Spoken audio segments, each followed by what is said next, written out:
To 33. Big shout out to all the Ramish community. You're in tune to Rise Above TV. It's Friday night. It's 8 p.m.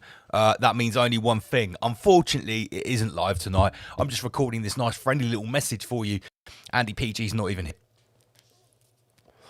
However, there is no need to go anywhere because tonight, as per usual when it's not live, I have selected the finest cuts of vintage Rise Above. We're still carrying on with the Inner Guardians lecture from episode 77.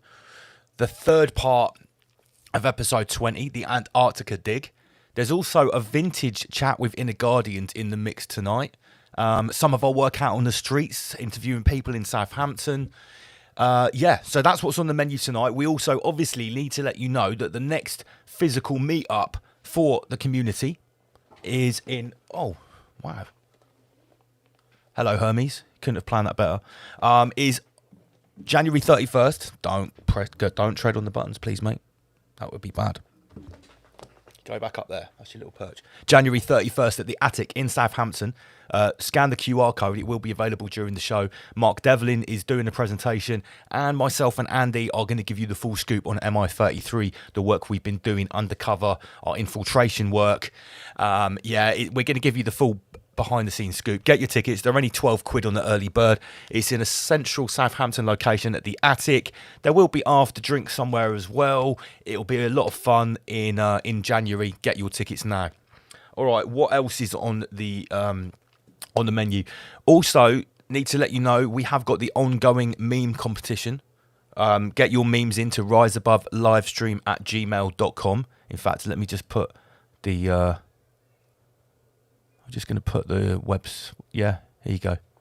riseabovelivestream@gmail.com. We want to see your memes. We've already had some great entries from You've Been Nudged, but let's face it, he's a professional memetician. I think he's gonna get some sort of prize anyway. But we do want to see some new talent with the memes. Right, a very popular thing that we did recently was I've got a whole box of these Dr. Kimchi physical cold storage crypto wallets. They're indestructible crypto wallets. They're fireproof, floodproof. You can actually physically store crypto on them. We're giving them away free. I've still got half of the box. Even if you're not into crypto, this is a great little piece of Ramesh memorabilia. You know, you won't get these anywhere else. We're giving them away. All you've got to do to get one of these cold storage wallets, how much would it be to buy one of these? I don't know, 10, 15, 20 quid at least. It's a metal coin. What have you got to do? Very simple. All you've got to do is sign up to Patreon, and it's only £3. And as well as getting this meme coin posted to you, you're also going to get a whole host of content which you will never ever see on YouTube. We are putting a lot more work into Patreon than we are on YouTube. Big shout everyone that is supporting us on Patreon. The revenue that we're making on Patreon, we are putting straight back into the Rise Above project. That's why the content is getting more varied. The production values are constantly increasing. We're now employing people to be editing, filming stuff for us, and we're doing a lot more varied stuff. It's because of the support we're getting on Patreon. So big shout to all of you. We will be live on Patreon this coming Wednesday for Midweek Raw 6. So make sure you sign up before Wednesday to catch the live Midweek Raw. And we are definitely going to be back live next week. I apologise that we weren't live tonight. We had some MI33 work this week that wasn't that successful. I'll talk about that in a minute. I did plan to be live tonight, but we're definitely going to be live next Friday, which is the 7th of November on YouTube, 8 o'clock. And we're going to do customer services again because last time we didn't actually get a chance to take that many calls. We had a lengthy conversation with Josh, and I'm really glad Josh did call in. Was chatting to him again today, actually, really like Josh. So we're going to open the phone lines again, and obviously there's a lot to talk about with what's going on in Clan World. Now, as I just mentioned to you, we went to do some MI33 work this week, some infiltration. It didn't go to plan. Andy PG was gutted. Basically, we had bad intel. The people we were trying to infiltrate weren't where they were supposed to be. That's all I can really say. Andy PG was gutted. He's like, we've come all the way here. We drove to another city, by the way. An hour journey each way.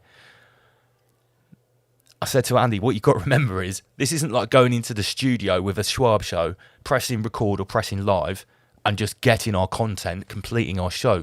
We're going out into the real world. We're trying to capture real organic things happening. And apart from that, we're trying to infiltrate these groups and these meetings and stuff. We can't always expect it to go right. We can't always expect the people to be there. So, yeah, we had our first failed MI33 mission. But on the way back, we did record this. This is Rise Above TV. We're undercover MI33 at an undisclosed UK location, infiltrating tonight. This Saturday, catch us in Bournemouth Town Centre at Creams, 2 till 4. Safeguard Force, who are protecting the town centre, are going to be there doing a meet and greet with the public. And guess who's going to be there doing a counter-protest? Stand up to racism and SWP. That's right, the Socialist Worker Peasants. We've infiltrated them before, we've doorstepped them before. We're going to be there on Saturday to interview the people of Bournemouth, to support Safeguard Force, and to oppose the Socialist Workers' Party and stand up to racism. MI33, Rise Above TV. Work to you now. So yeah, that was how we were dressed to go for the infiltration. We recorded that before going, and then it didn't happen. Right, let's address what we said in that video. Tomorrow, which is November the 1st, we are going to be in Bournemouth Town Centre. It's actually 12 till 4, not 2 till 4 like it says on that poster. That was a typo. Big shout to Luke. That wasn't me, it was him. So why are we doing this? Basically, we've been covering Bournemouth Town Centre. It's our local town centre. It's been on the news about how bad things have got, not just because of the migrant hotel, definitely to do with other things as well, county lines. Just lots of different problems in the town centre, got very dangerous and violent. And this group called Safeguard Force came along to try and volunteer to make things better. We've been with them on the first patrol, and we've seen the absolute tirade of abuse they've got online since they've been giving up hundreds of hours of their own time to help people that are vulnerable, that are victims of crime. Absolutely insane. Tomorrow is their first meet and greet. I should have had the details up on the screen now, but you can see it in the video. It's at Creams in Bournemouth. We're going to go down there to show our support, to document the event. We want to interview people in Bournemouth to see what they think about Safeguard Force. Have they made things better? I can't believe that, lie down for communism and the Socialist Losers Party have got the audacity to make a counter protest for people trying to help the town. So we definitely want to go down and show our support. So make sure you get down to Bournemouth if you're anywhere near the area. That's tomorrow, 12 to 4, Creams in the town centre. Rise Above will be there. Anyone that subs to our Patreon in the next week, before the next live show, before the next customer services, you will get posted one of these. A physical cold storage wallet for your crypto. It even comes with a guide to crypto if you're brand new to crypto. What a great way to start a crypto journey with one of these free Dr. Kimchi meme wallets. And remember, Dr. Kimchi is the meme coin, which all of the proceeds go to doctors and practitioners which are fighting the big C, CANCER, without using big pharma poison. So it's a great cause anyway. Right, I think that about wraps it up. Sub to Patreon. Don't be a peasant. Go down to Bournemouth tomorrow. Support Safeguard Force. Enjoy the rabbit platter you're about to be served up with some proper vintage Rise Above. And finally, I would say word to your nan.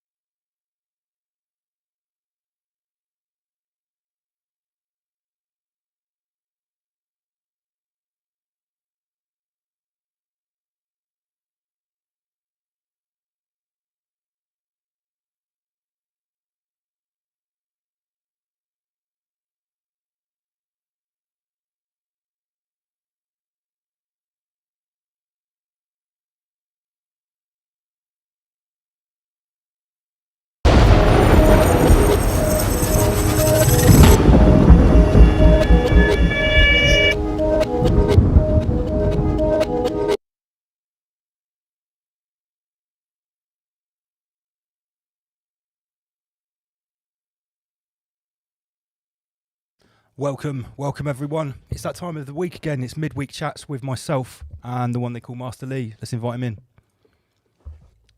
Greetings and salutations, Master Lee. Salutations. How you doing? All right? Yeah, very well, thank you. Yeah.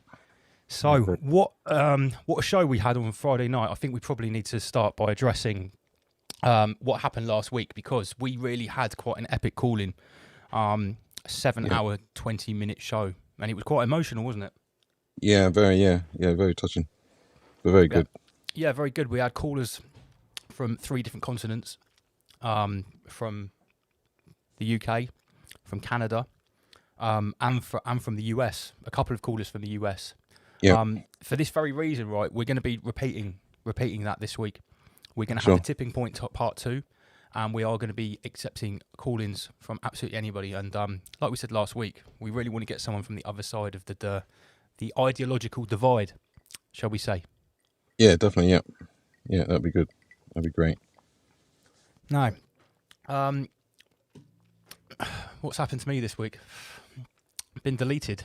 Obviously not this station, not Rise Above Live, but the original station, Double LMC, my original page with my music, etc. on, has been fully deleted for medical misinformation and cyberbullying and hate speech. Believe it or not. So, yeah. AKA the truth. Yeah. Oh, yeah. AKA telling the truth. What's the old saying? In times of universal deceit, telling the truth is a revolutionary act, as we are fast seeing each and every week.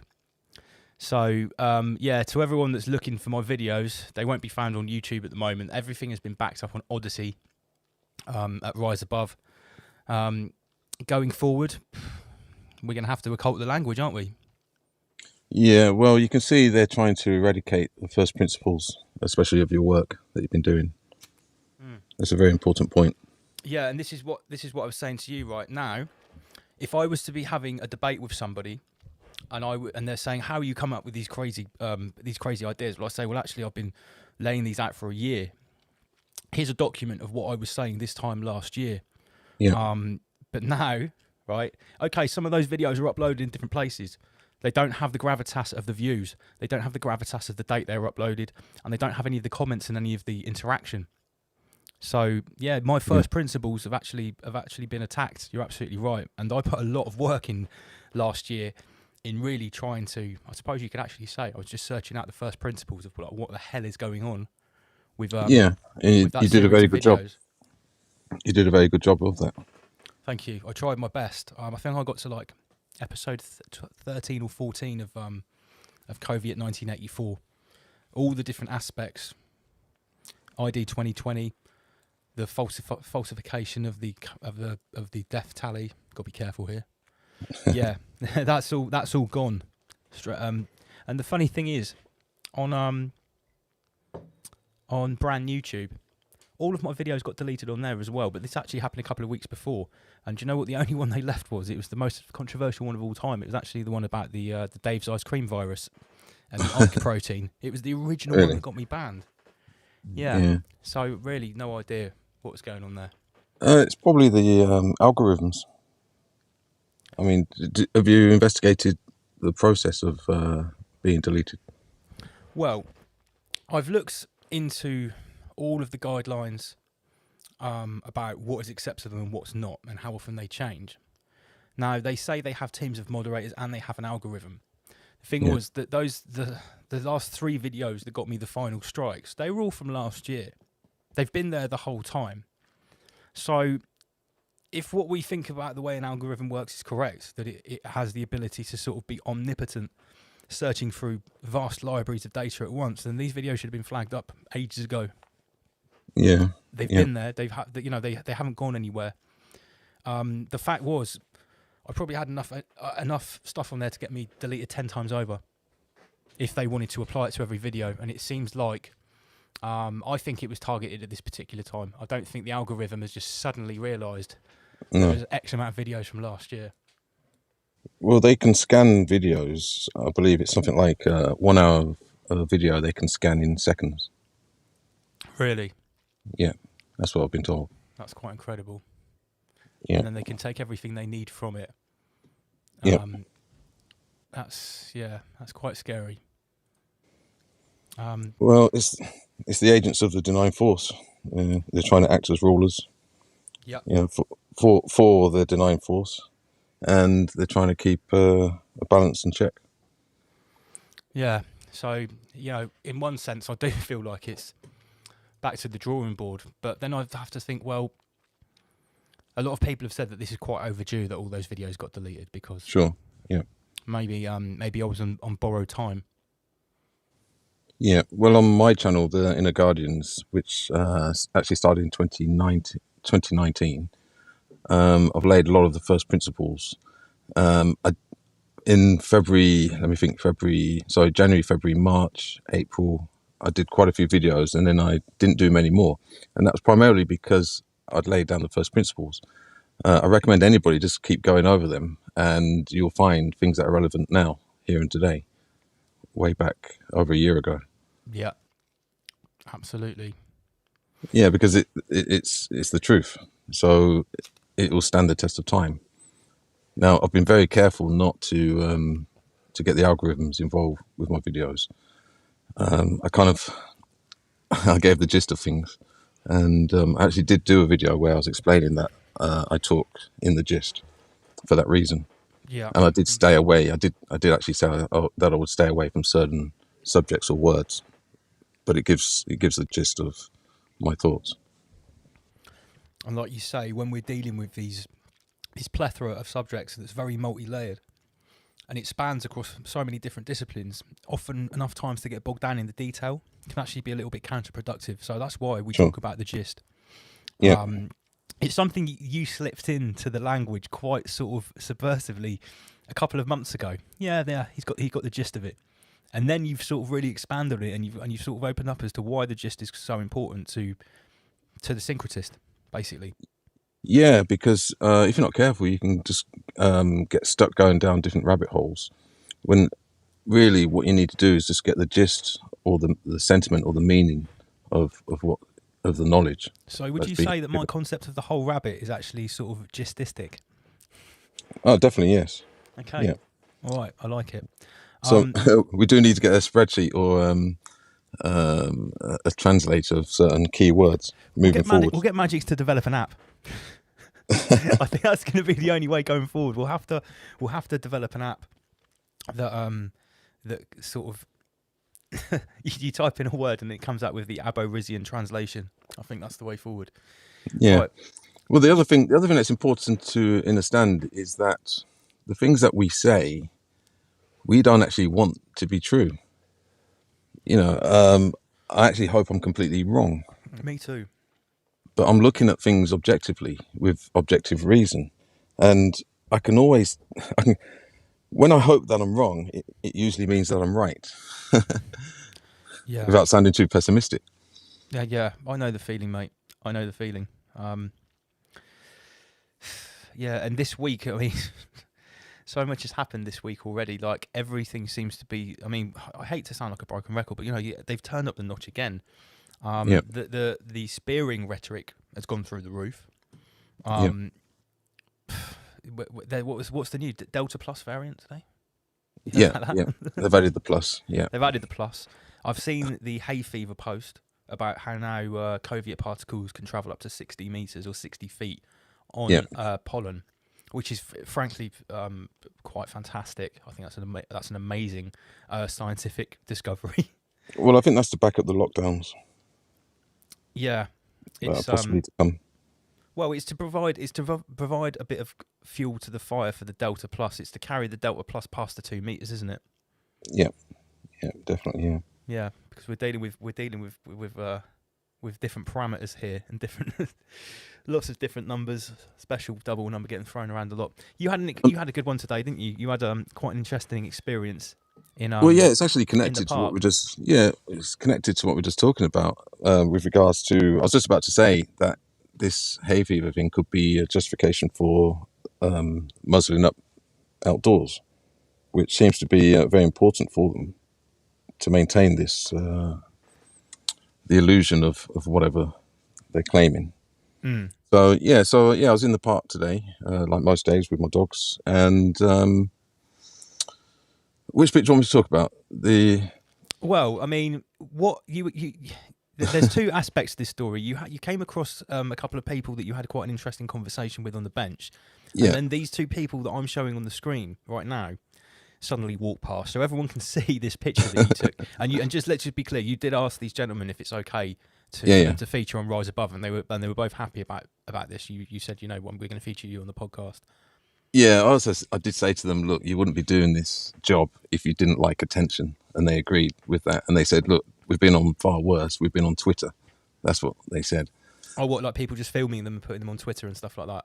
Yeah. So they're used to it. They did actually mention that somebody altered the picture or video of them and put porn on their screens, which they weren't too pleased with.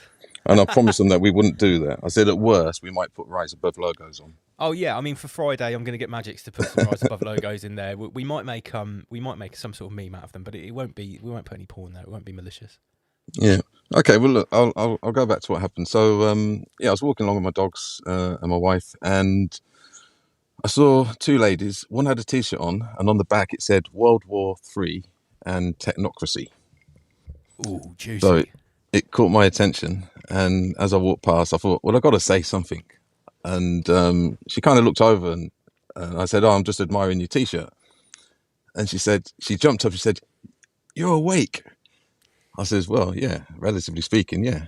And then we just got chatting. Little did she know.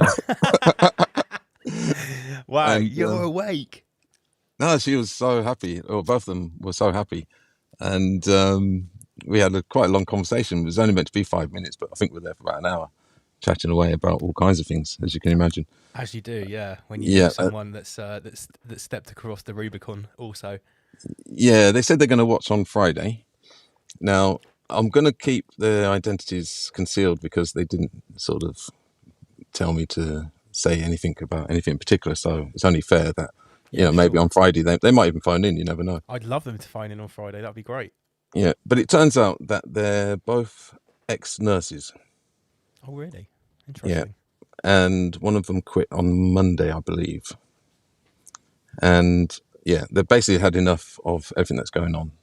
They've obviously seen everything firsthand, and they know quite a lot about the procedures.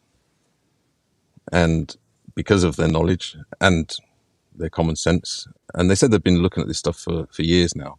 I think I think they said most of their life, but specifically maybe 5 years, 5 or 6 years. They've been looking into what's really going on, and they've both quit. Wow. and Based on what's happening. yeah, and they're doing activism, like walking around the park, talking to people, Okay. and yeah, Sound like our type of gals, mate. yeah. It was actually really good. It was very sort of refreshing to see like-minded people That's brilliant. from both sides. Me and my wife were happy, and they were very happy, and I'm sure they're going to tune in on Friday to watch Rise Above, So and hopefully, you never know, they might find in. I hope they do. It sounds like you both had some good impressions from the meeting. Yeah. You took something very positive good. away from it. On that Yeah, subject, there's a certain individual who's been really making waves on Facebook with his campaign against the Soviet Union. A gentleman goes by the name of Mark Sexton. I'm sure Yeah. you're aware of him. Oh, definitely is. If Mark is quite big on Facebook. If you're watching now, we're friends on Facebook. I've been sharing his work. I've been commenting a lot. This guy's an ex-policeman, and he is literally taking the Soviet Union to task. He's going into different police stations every day, reporting the crimes of MPs, of Public Health England, of Handjob, the lot. He's really doing the lot, and he's doing it proper. So I've already reached out to Mark Sexton today. I've said, Mark, I am a massive fan of what you're doing. I myself have also been speaking out. I have assembled a formidable team, and we are presenting our findings every Friday, and we would love you to join us. And I sent him a link to last week's show. So I haven't heard back from him yet. He hasn't seen the messages yet. But if anyone, I'm pretty sure he gets a lot of messages. I know. I bet he does. His posts are getting 1,000 shares. That's the guy's smashing it. Okay, so he's got a very big reach. Well, he's laying down statements of fact, statements of truth, which is the same as first principles.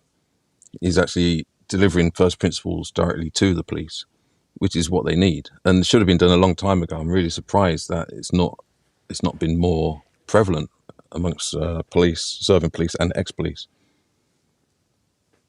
Although I can understand the sort of hierarchical pressure and wanting to retain a pension could have a lot to do with it. Well, he seems to be an honourable man that is putting the good of the country, of the youth, of his peers first. So we applaud Mark Sexton, and if anyone that's watching knows Mark, please share this with him. I'd like him to see it, and we are going to do our best to get Mark on the show, and we're going to try our best to make that happen. I think that would be a brilliant chat. Saying that, we will have to give him a proper briefing about what he can and can't say, because he's obviously, he's going to have a lot of stuff to tell you about to tell us about, the ins and outs of what he's found. So we will have to brief him to use specific code words. Well, he's obviously using the skills that he obtained through his service in the police, doing investigations and so on and so forth. I don't know if he was a detective or what, but he seems pretty well clued up, and he's very eloquent in presenting the statement of facts. Yeah, very good. Yeah, it's exactly what we need at a time like this. We need more people like him to start putting thought into action. Yeah. Because I'm gonna say I'm not entirely convinced that protesting is actually there's actually any point in doing it anymore. I think we're a little bit past that now, and we've mentioned this before. We've played around with this topic about is anything being achieved by asking for your rights back? A crime has been committed at the end of the day, and and like you've said before, even if everything goes back to normal, who's going to be accountable for what's already happened? Yeah. Well, I've given it a lot of thought, and my take on it is that potentially we need to do everything. We need a full spectrum cover, which would include protests, but I don't really like the word protest so much. I don't think that's the best word to use. It's more of a show, you know. It's literally a physical show, and it offers inspiration to others that they're not alone. Similar today when we bumped into the two ladies. Yeah. It's very empowering to meet other people that are on the same page, so to speak. It literally, like, it energizes you, doesn't it? Yeah. I've had those meetings, those random meetings with someone, like when I went to the bank, and I do the banking for my business once a week. I go into Lloyd's Bank and everyone's wearing a mask and I'm the only non-masked person, and there's just one young lady behind the desk, and she sees me going to her, and I've already chosen her to be my clerk because I've already clocked that she's made eye contact with me, and her face lit up when she saw I didn't have a mask, and I could see when there's one person in front of me, she was bursting to speak to me. Yeah. And when I got there, she's like, first thing she said, "Are you going to take it?" I said, "Not in a million years." And when I said that, she actually exploded with emotion. It was quite touching. She put her stuff down. She almost she sort of turned the computer monitor away, and she's like, "Oh," and she pulled it to one side and she started speaking to me. Yeah. She was from another part of Europe, and she was being blackmailed into she wouldn't be able to go home and see her family again unless she had the procedure. And I said, "Look, you know what the truth is," and she knew. And I said, "Look, just don't ever let anybody bully you. Don't let anybody strong arm you. Don't let anybody coerce you into thinking you have to take that procedure because you don't." And I could tell that she was so thankful. And she actually walked to the side, and I was making sure that I was very loud and everyone could hear what I was saying. She was trying to be quiet, but I was just saying to her, and quite casually about my analysis of what's going on, what this all really is. Yeah. People were like, "Whoa!" But for a moment, I could tell for her it was only me and her. The rest of the bank just dissolved, and she had a chance to speak to someone about it. Yeah. And I could see it in her eyes. She almost teared up, and it almost made me tear up as well. She's like, "Thank you so much." And I was like, "Give me a pen and paper." And I gave her some Rise Above details. I can't remember the girl's name. If she ever watches, that would really make my day if you got in contact with me and you're still watching, and to know you still haven't taken it. I need to get some Rise Above stickers or cards. Yeah, mate, I've been so today slack. it would have been so handy today. I've been so slackly with the merch review, mate, because I can't keep hold of it. It just goes out so fast. Still haven't got you a T-shirt. I'm sure I've got a larger and extra large over there. There was only about 6 left. But I will get one to you. Yeah, that's okay. We need to get more QR code stickers as well. Yeah, going back to that story today in the park. Well, we had an amazing conversation for around about 45 minutes, and then all of a sudden the denying force appears in the form of 2 young guys carrying these I don't know, teleprompters, I don't know what you call them, these shoulder screens, displaying propaganda, telling people to keep distance, wear a mask, blah blah blah blah. And they suddenly appeared. Literally, it was like they were sent by the denying force. You couldn't make it up. There was too much positivity and anti-COVIDism going on in this spot. Deploy the bots. Yeah, it was actually my dogs that spotted them first, because they're obviously a bit of a odd appearance. Yeah. So my dogs actually picked up on them first, and so that they were carrying these bags and they were giving out. Am I allowed to say masks? Also say muzzles. We're not even allowed to say masks. Holy shit! Okay, so yeah, go on. They were walking around with these bags giving out muzzles for people to wear. Now, when I asked them, what are they doing? They said, we're giving out masks for free. And I said, but you're not wearing masks yourself. And they said, well, we're outdoors. And I said, well, don't you think that's a bit of a contradiction? That's a bit of a contradiction. You're walking around a park offering free muzzles to people to wear in a park, and you're not wearing them yourself. And I said, do you really believe in what you're doing? And they said, well, one of them said yes, and the other one said, well, it's a job. It's just a job. So I had a bit of a conversation with them. I'm not going to go into all the detail of the conversation because it was quite long, maybe 30 minutes long. Wow. But it's kind of like one was really into it and one was kind of on the fence. And they're only young. I think I would say I don't want to offend them, but I think they weren't no more than 25 years old. Let's have a look. I'd say, yeah. I'd say the gent on the left looks a bit older than the guy.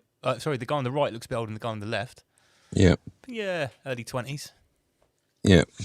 To be fair, they were very, very friendly. Obviously, they're employed to talk to people, so they're very sociable, and I can't fault them for that. However, they did seem a bit naive and green to what they're actually doing, or the implications. Now, the two ladies that were there as well, they really wanted to lay into them, like in terms of truth bombing them and red pilling them. And Yeah, the red pill machine gun. I did actually say, look, we should just ask them like one question at a time, because they were being a bit outnumbered, because it was like 4-2, and I don't think they were used to that. They had And augmentations. They're augmented humans. They've got like some sort of like bot thing, so they had an advantage over you in a fight. yeah, and as we were talking, a gentleman walked past, and they offered him a muzzle, and he actually said no. He kind of quickly moved away from them, which I thought was quite good. Yep, we like that. Yeah, so that's very good. But actually, they did explain something to me that is a little bit dark and sinister, right? These screens. Oh, sorry. The ladies are very concerned that they're walking around filming, because they were saying that they've got cameras on these screens. Now, the two guys reassured us that there's no cameras on them, but what they do have is they can scan the faces, and what their job is to do is to scan who's seen them. And it's Wait a minute. Wait. Hold on. How can you scan a face without a camera? They said it's not like video footage, but the council Just a facial recognition camera. facial recognition. Yeah, the council's compiling anybody that's looked at the screens. Mate, they admitted that to you. Yeah. They said that's what their job is for. What? To do that. They said that's what their job is for, to capture people's faces.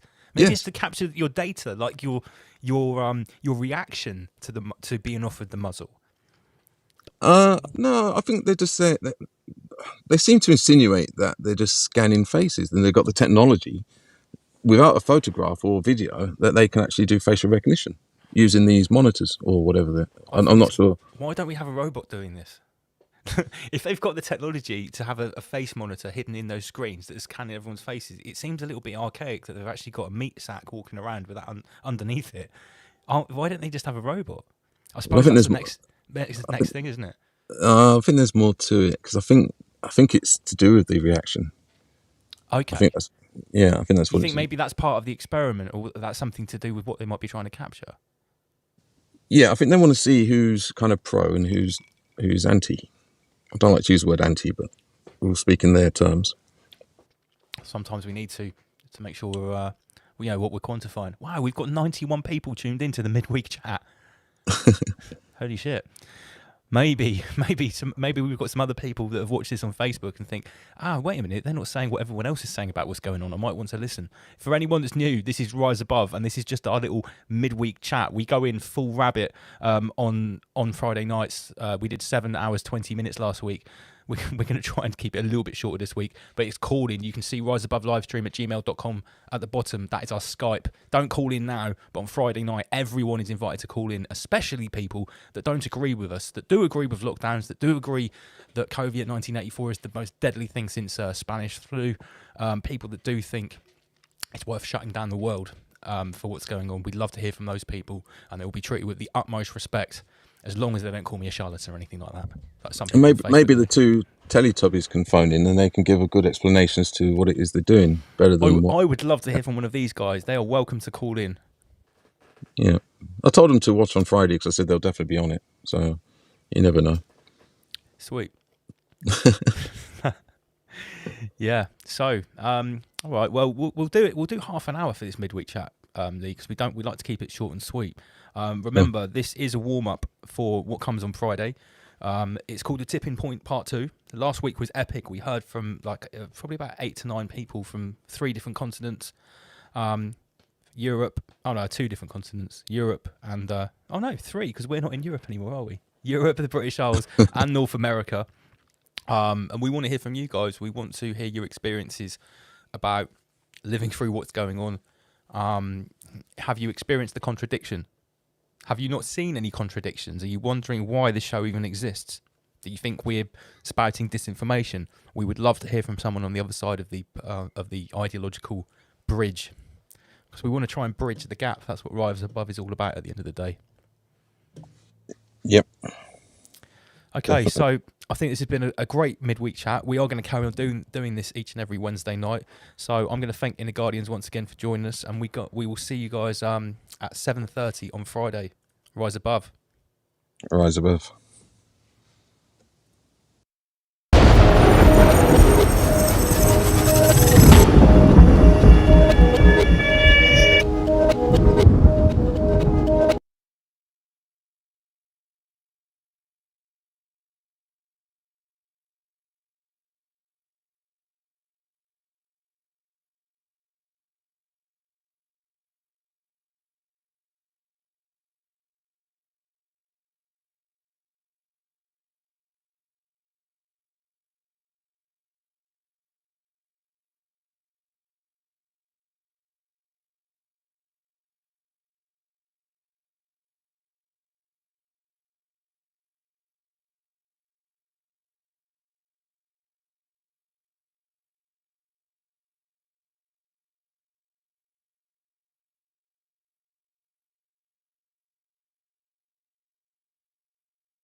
Yeah, yeah, and it's quite easy to identify.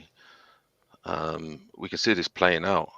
Now, if you look at even if you take services, because of their interest in innovation, you'll see the ability to have the human touch. So maybe you phone up a corporation because you've got an issue with a device or something or other, and you end up just going around this infinite loop of getting nowhere, and nobody really cares. Nobody's sympathetic. Nobody's empathetic. It's all about like service without service, and it kind of leaves you with that kind of soulless sensation. Yeah, sort of helpless. Yeah, and even if you take something simple like a speeding ticket. Now, years ago, if you got stopped by the police for going a bit fast, you could actually have an interaction, communication, conversation with a police officer, and you could probably explain and justify why you were speeding. I have actually done that, Yeah, and I got let off. exactly. Yeah. Now, try doing that to a speed camera, and then the mechanisms behind that speed camera, nothing. No sympathy, no empathy. There's a whole load of legislation already sat behind that speed camera to, if you turn the thing over when you get the bit of paper and it says all the things on the back, every possible excuse you could come up with has already been taken care of. That's what I mean. And the whole point is that with these AI courts and these AI, if they're going to be AI is just going to be in charge of everything, there will be a world with no empathy. Well, imagine if you connect an AI court to like a 360 AI facial recognition camera. Yeah. It can just look at you, decide if you're guilty, issue a ticket, issue a fine, issue a sentence. Yeah, but more It's importantly, Black Mirror, mate. This is fucking Black Proper Mirror. yeah. more importantly, how does it make you feel when you're dealing with this? Imprisoned. Yeah, you can really sense the lack of soul.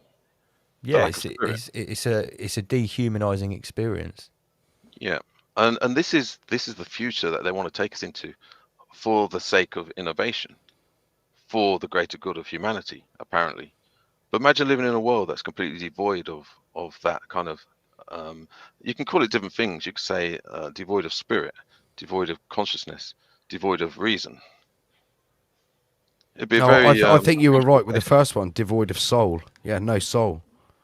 Yeah, and we're heading towards that, towards the agendas, the singularity and transhumanism.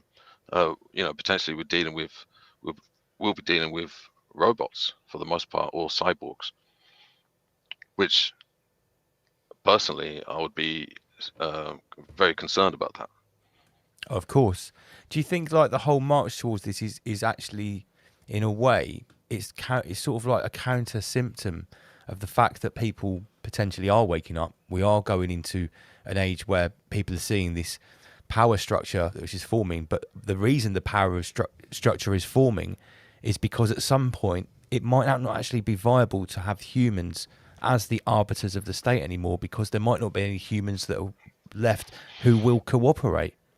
But obviously a machine cooperates 100% of the time unless it's malfunctioning or it's been Yeah. hacked or hijacked, which Yeah. which could be a very interesting future when people work out how to hack police robots and stuff like that. Wow, that would be fun. Yeah, well, as we go into the presentation, there is actually a slide that talks about basically, is humanity worth saving? Yeah, mean, I saw that one.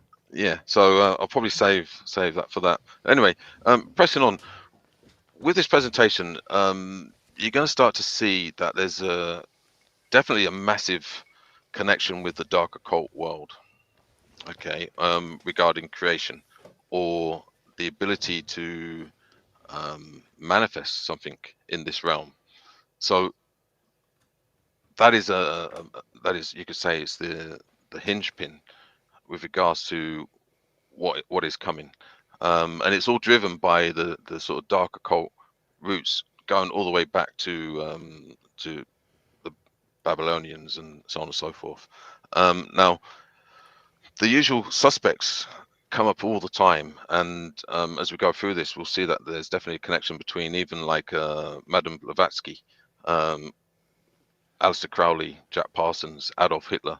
It's all the usual suspects. And just as a side note, regarding Madame Blavatsky, because she's one of the main influences behind a lot of the thoughts that go behind this, and there's not a coincidence. She's actually born in Ukraine.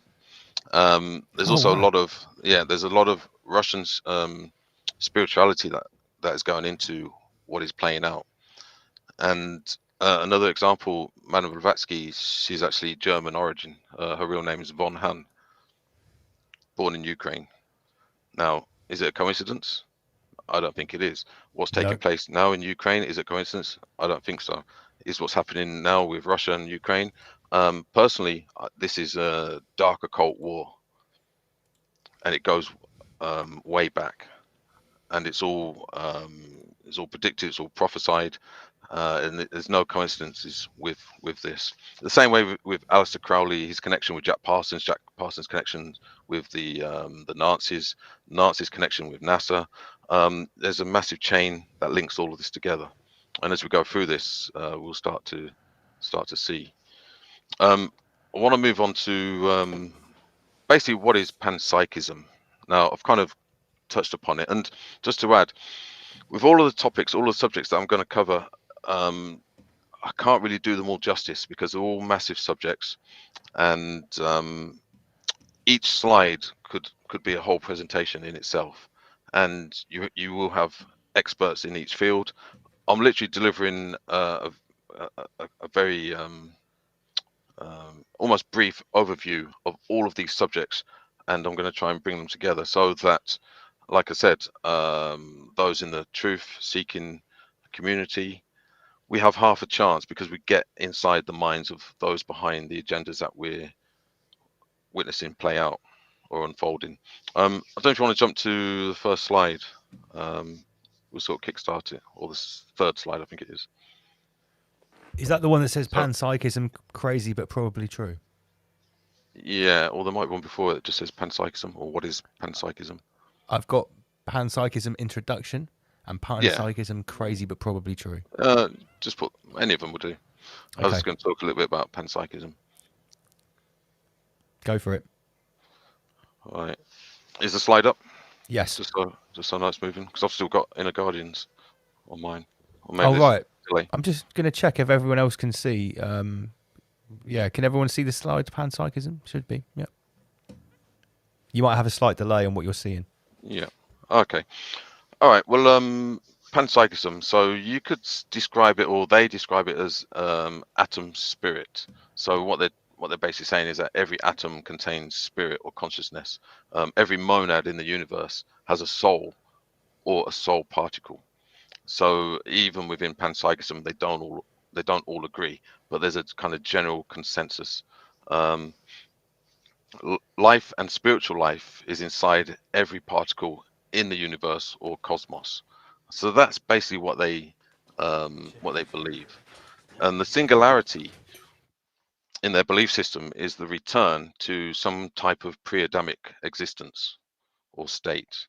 So I guess you could say it's the return to Eden. It could be the return to the source or to God, where everything's kind of swabbed together.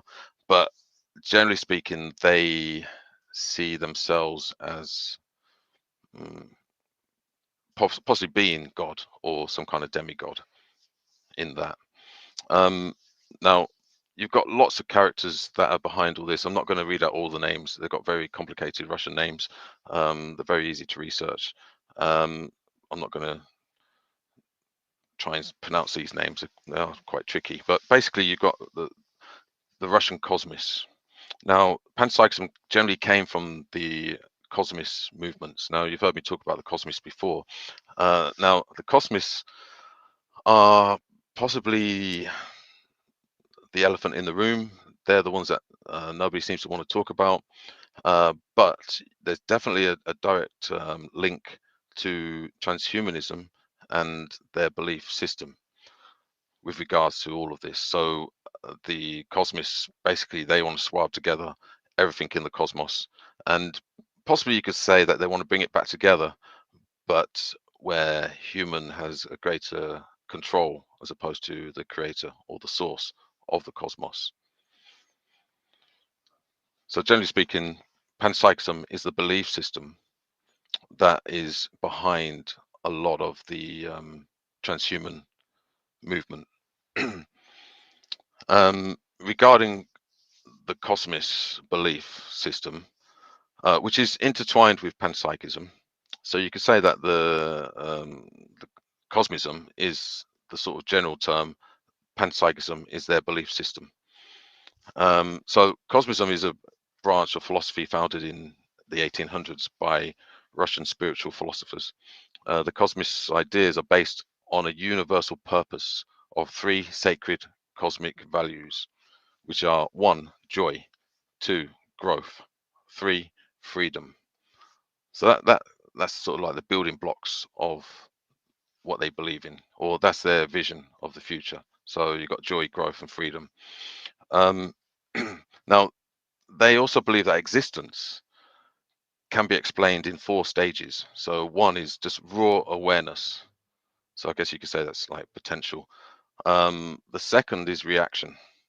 The third is the relationship between the reactions of the raw awareness. And then 4th would be the synergy. So in a relationship, everybody's looking for synergy within a relationship between the reactions.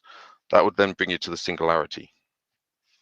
So what they're looking to do is to usher in the singularity by going through the 4 stages of existence. So they would generally see that the singularity would be the completion of the 4 stages. Now, they have actually produced, modern Cosmos have produced a manifesto, and that is readily available online. You can read it. Now, once again, you don't have to believe in anything that the manifesto says, but the people behind the transhuman movement definitely do. And to them, it makes a lot of sense. And when you start to see what they believe in, you'll start to realize why things are happening the way they are. Out of that, they were able to produce what's known as the 10 Cosmos convictions. Now, I'm not going to read them all out, although if I do get time throughout the presentation, we may be able to dip into them. So maybe it's a good time to play Elon Musk video.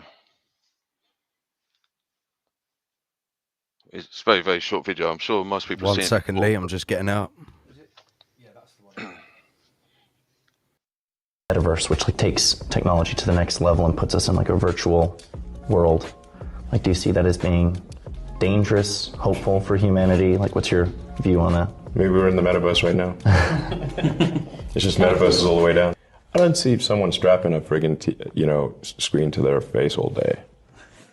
and not wanting to ever leave. It seems no way. Yeah. I mean, does it feel like that to you? It doesn't seem like that to me. Yeah. It's like it gets uncomfortable to have this thing strapped to your head the whole time. It definitely needs to be lighter. Yeah, I mean, if it was like super light, it'd still be like, I don't know. It's not like you want to be there all day. So, I think we're far from disappearing into the metaverse. This sounds just kind of buzzwordy. Right. Interesting. So the reason why I wanted that playing is because I wanted to demonstrate that they're not all in agreement. Now, this could be sort of controlled opposition. So you can see clearly that Elon Musk is not really keen on the metaverse's version of some kind of artificial augmented reality.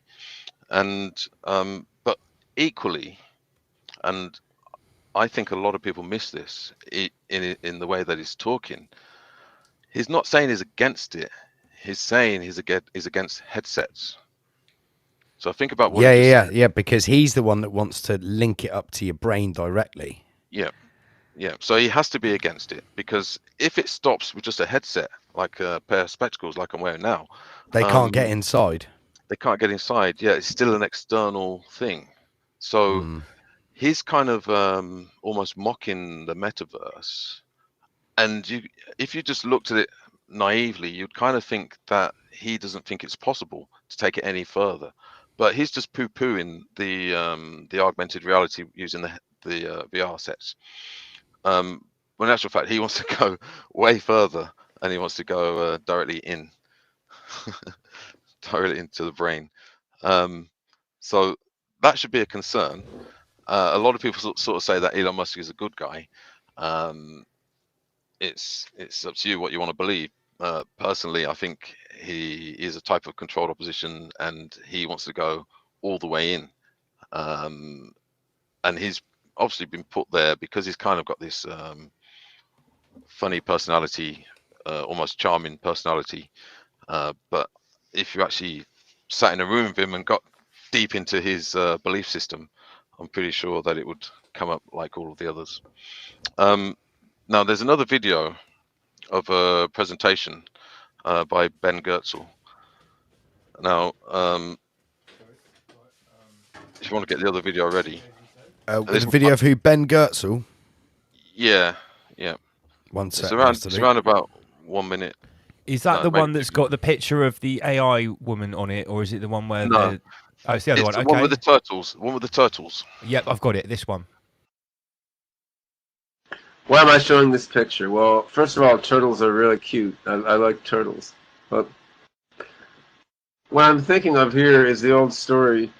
Someone goes to the wizard, and they ask the wizard, well, how come the Earth doesn't fall down through space? How does the Earth stay up? The wizard says, well, of course, it's on the back of a giant turtle. But then the person asks the wizard, how does the turtle stay up? Well, of course, the turtle is sitting on the back of another turtle, says the wizard. But then how does that third turtle stay up? Well, it's on the back of a fourth turtle. And what's the other turtle sitting on? Well, says the wizard, it's turtles all the way down. Now, what's that have to do with anything? Well, Nick Bostrom and some others have talked about the idea of the universe as a simulation. I mean, couldn't our universe be a giant video game like The Sims version 15? Perhaps a botched computer program written by some 11-year-old programmer in programming class on Venus or some other universe? Well, of course it could be. The only way we would know is if we could somehow find a bug in the simulation and get out. The question is, what difference does it make? Even if we got out into the meta-reality where the 11-year-old programmer lives, maybe that's just another simulation.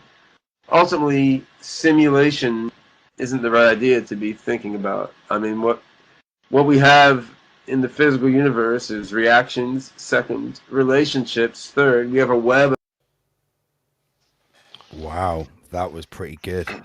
Yeah, so he's a guy called Ben Goertzel. Now, he's a very kind of nerdy, geeky, but equally very intelligent guy. Now, That's irrelevant. I can listen to the most dull and boring 3-hour seminars from Zachariah Stitchin or the most angry podcast from Mark Passio. It's the message and the info that I pay attention to, not the delivery.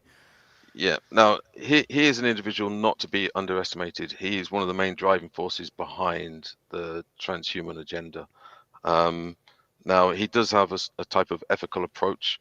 You can look at his work, but his belief system, he would describe himself as a panpsychist and cosmist, and he is doing a lot of work with regards to ushering in the singularity, and also regarding the simulation theory. I mean, this is something that maybe we can have a brief chat about with regards to, do we actually think, or do you think that we live in a simulation?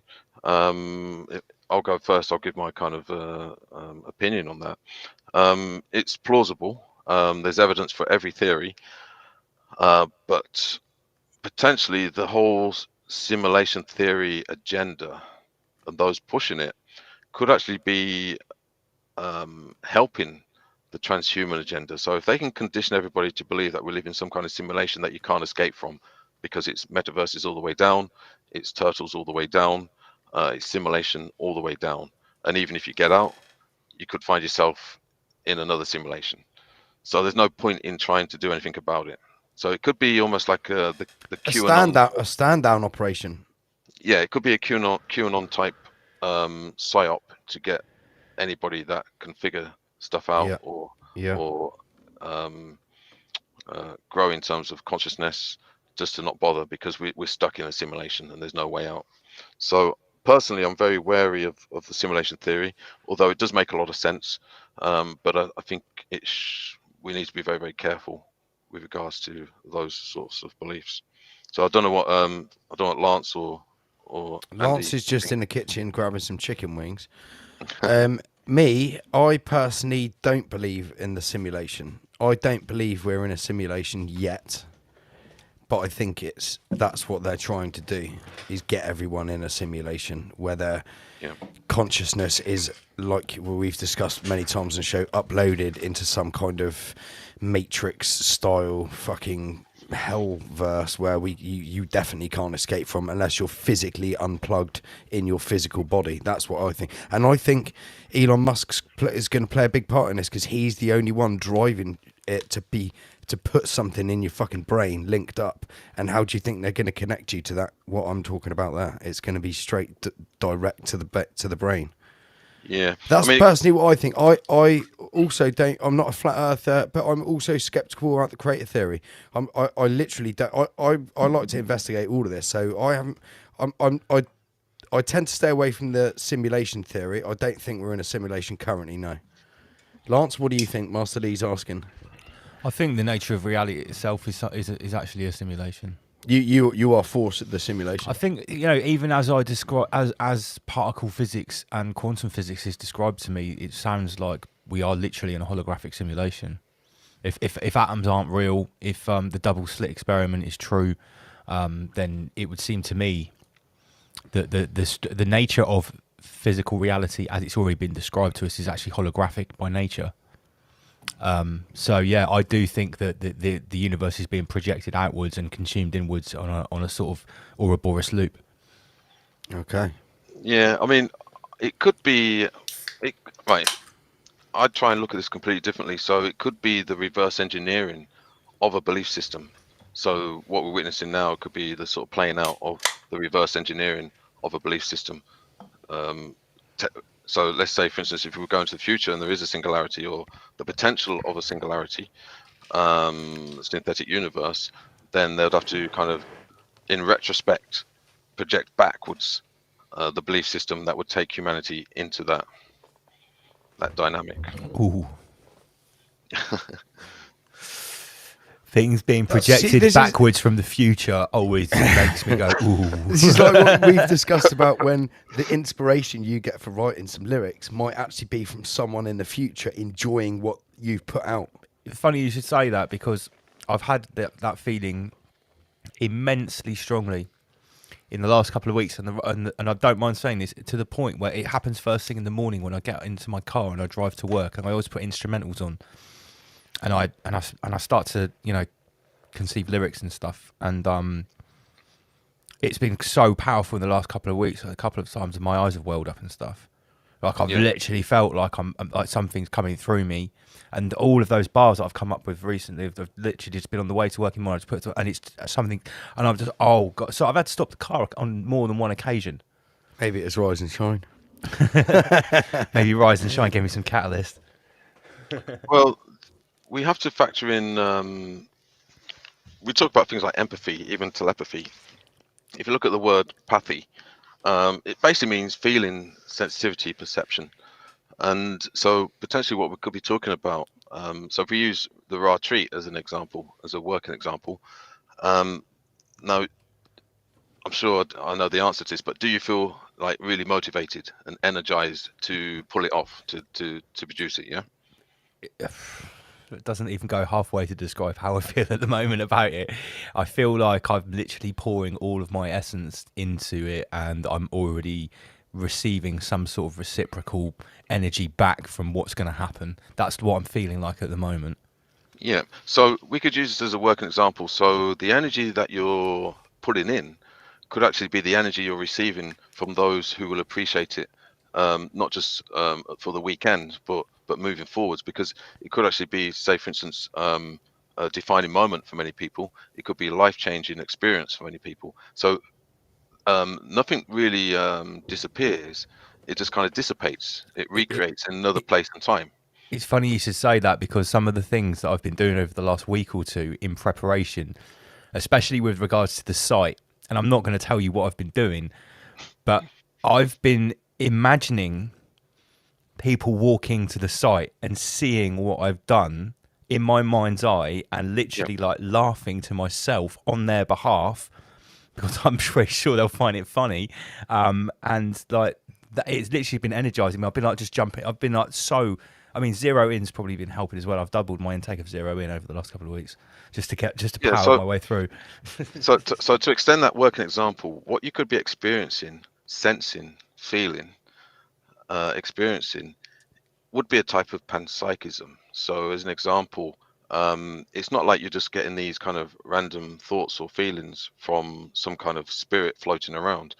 You're actually directly receiving it from the future, from the embodied consciousness or consciousnesses of the people that will attend. So you've created a direct connection. So you could actually describe that as a type of panpsychism. That's exactly what it felt like.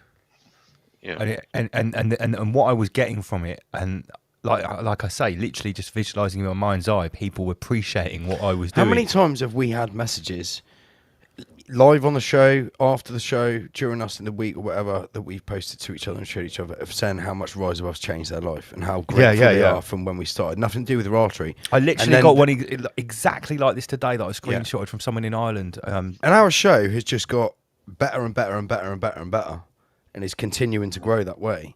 And like you were saying, this could be from that essence that they're giving gratitude I'm for. I'm utterly 100% convinced. And so you think when we take it up a notch to raw treat, you think what we're going to get back? I'm for shuddering all to of think what's going to happen after You're, raw treat.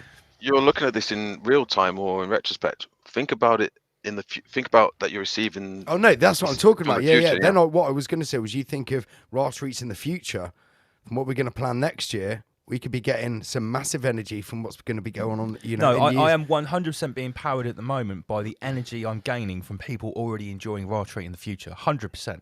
Check this out. Check this out for a concept then. Imagine all of the people in the so-called truth and freedom movement doing all the work they're doing, all the other platforms, all the other podcasters, all the other people doing interviews, everything going on TV, everyone risking their jobs, all of it, speaking out. Imagine if that is all from the gratitude from some time in the future when humanity is actually free. Yeah, very good point, Andy. Dude. Now, this is why gratitude is a quality of character. It's a quality of essence that we really need to tune into. Now, I said it at the beginning that we need to come up with a good name, actually, with regards to the truth movement or truth seekers. But anyway, so those on the truth seeking spectrum, we need to start upping our game. We need to start looking at reality differently. Now, we can't kind of almost use the same degree or level of consciousness moving forwards as to what has got us to this point. We need to up our game, because you can be guaranteed that the dark occult world, with their innovations, their motivations, ambitions, they're definitely up in their game. And this is why we're seeing such dramatic steps taking place or playing out in our realm. Now, to balance that out, we really need to look in the mirror. We really need to kind of give our heads a wobble and say to ourselves, we need to start upping our game. We need to start looking at things differently. I said 2022 is the year when we really need to start looking at reality in a different way, with a different perspectives.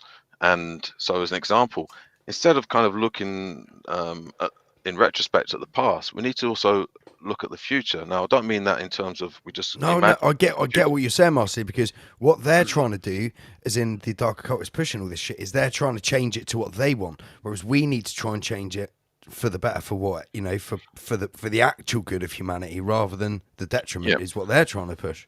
Well, they're evoking, and I will go into this a bit deeper later on. They're trying to evoke the fight, flight, freeze response. So when you're in a state of freeze, you're not going to be able to receive anything from the future or the past. You're going to be stationary, and then they can make their moves. They can alter reality without any resistance at all. Now, this is why subjects like panpsychism is so vital to start to understand, because we're not talking about just matter. We're talking about the consciousness, the spirit, the soul, the essence that is contained with the material realm. So we can influence that. And I'm not just saying this in some kind of abstract way.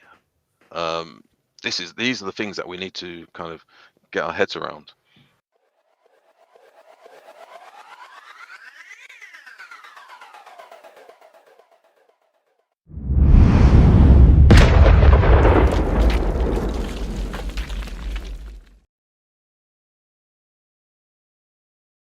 Here we are, live in Southampton City Centre. Is it a phone box? Is it a police box? No, it's a defibrillator for the after effects of the Soviet Union. Wait, I'm having a heart attack. Please help me.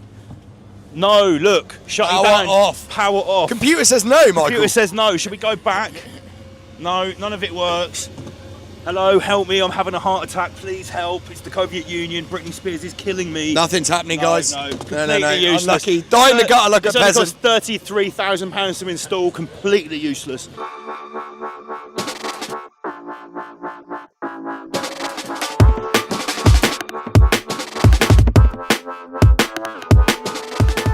Channel, do you want to talk to us? We just interview people about what's going on. We're friendly. Go on, Tash. All right, What's okay. your name? Tash. I'm Andy. This is Lance. You like local, she's from the Isle of Wight. That's all right. That's pretty all right. local. We're not even local. We're from Bournemouth. It's not Afghanistan, is it? So you're not local. We're South Coast. We're your local YouTubers. So what it is, we ask people about the burning current topics, and right now, this week, it's digital ID. Have you heard the announcement that everyone in the UK has got to have a digital ID to go to work? Have you heard this week? To go to work? Yeah. Yes. That's what Keir Starlin said this week. If you don't have the new digital ID, you won't be able to... Yeah, Keir Starlin. The petition's reached over 1 million people now, hasn't it, to say... Doesn't that just mean that they'll debate it in Parliament? No, it's never going to get introduced. Never going to get introduced. No, they've tried to do it before and they're not going to do it. So I remember back in around 2020, Tony Blair was trying to do it. That's right. And then Conservatives came in, it one of the first things that they canned. And then they just, they're never going to get it in. No one will accept that. What do you think about the reason it's being implicated? The rise of illegal immigration, illegal workers, that kind of thing. That's the reason it's being portrayed to the public. Do you think there's any truth in that, or do you think it's just bollocks? I think it's just a way of them controlling us some more and finding out who's doing what and where. And it's just another way of controlling us. We go back to the whole theory of everybody getting a microchip in COVID times when they got COVID injections and everything else. And Do you think that's just a conspiracy theory, or do you think if the government had that power, they would do that? Oh, they'd love to do it, wouldn't they? They would love to do that. Control everyone, yeah, and have us all like robots just going to work Can and I paying ask you them a little money. bit of a personal question? Go on. Did you actually go and have the medical procedure in 2020? No, I didn't. No, you didn't. I refused. Absolutely. Well done, well done. Yeah, and I went on, did protest marches as well because I was totally against it. Okay, awesome, awesome. Okay, thank you very much for talking to us today. You have a good rest of the day.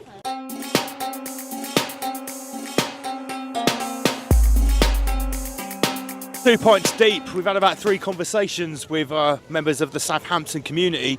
We're now looking to speak to other people. Hello, do you want to come for an interview? YouTube? No? Just wants to give me a dirty look from the side of his eye. Excuse us, ladies, would you have 2 minutes for a friendly YouTube channel to talk to us? Yeah, there we go. My name's Andy, this is Lance, we're from Rise Above TV. Hi, how you doing? We've got a podcast, we go around, we ask people about current events, geopolitics, that kind of thing. The burning question today is, what do you guys think about the announcement of Keir Starmer's digital ID? What was the point of it again? It was so that, so that immigrants couldn't use I think it's smart convenience-wise, but I don't think that that's the issues that we need to be focusing on right now. I feel like there's a lot worse issues that we should be putting attention and time into. But it's good for convenience, but I think the motive behind it is kind of unnecessary. Do you think the reason that they're giving to control immigration is correct? Do you think that's legitimate, or do you think they're telling porcupines? Well, what other reasons would there be for it? Yeah, still your data, What did maybe? you say? Stealing our data. All right, that was a good comment. That's why I had to give you the microphone.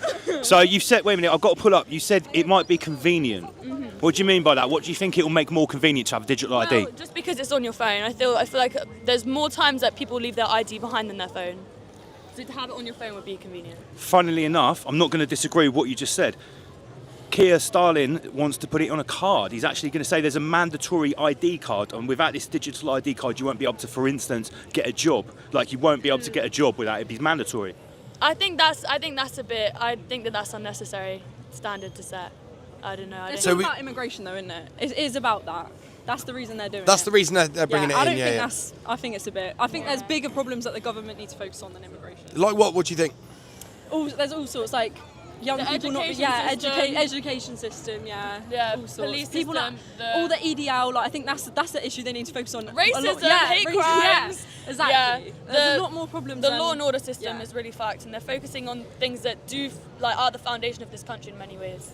Do you think anyone that talks about immigration is like a massive topic at the moment, and various different ways to go? Do you think that people are concerned about that are just completely getting it wrong, blowing something out of proportion, or do you think that maybe in the last couple of years something about the immigration has actually changed in this country? Yeah, there's definitely truth behind these issues, but the reason people are so passionate about it is a lot to do with racism. Yeah, people use it as an excuse. There is truth, but then people feel more passionately about it because of the race of the people that are coming over.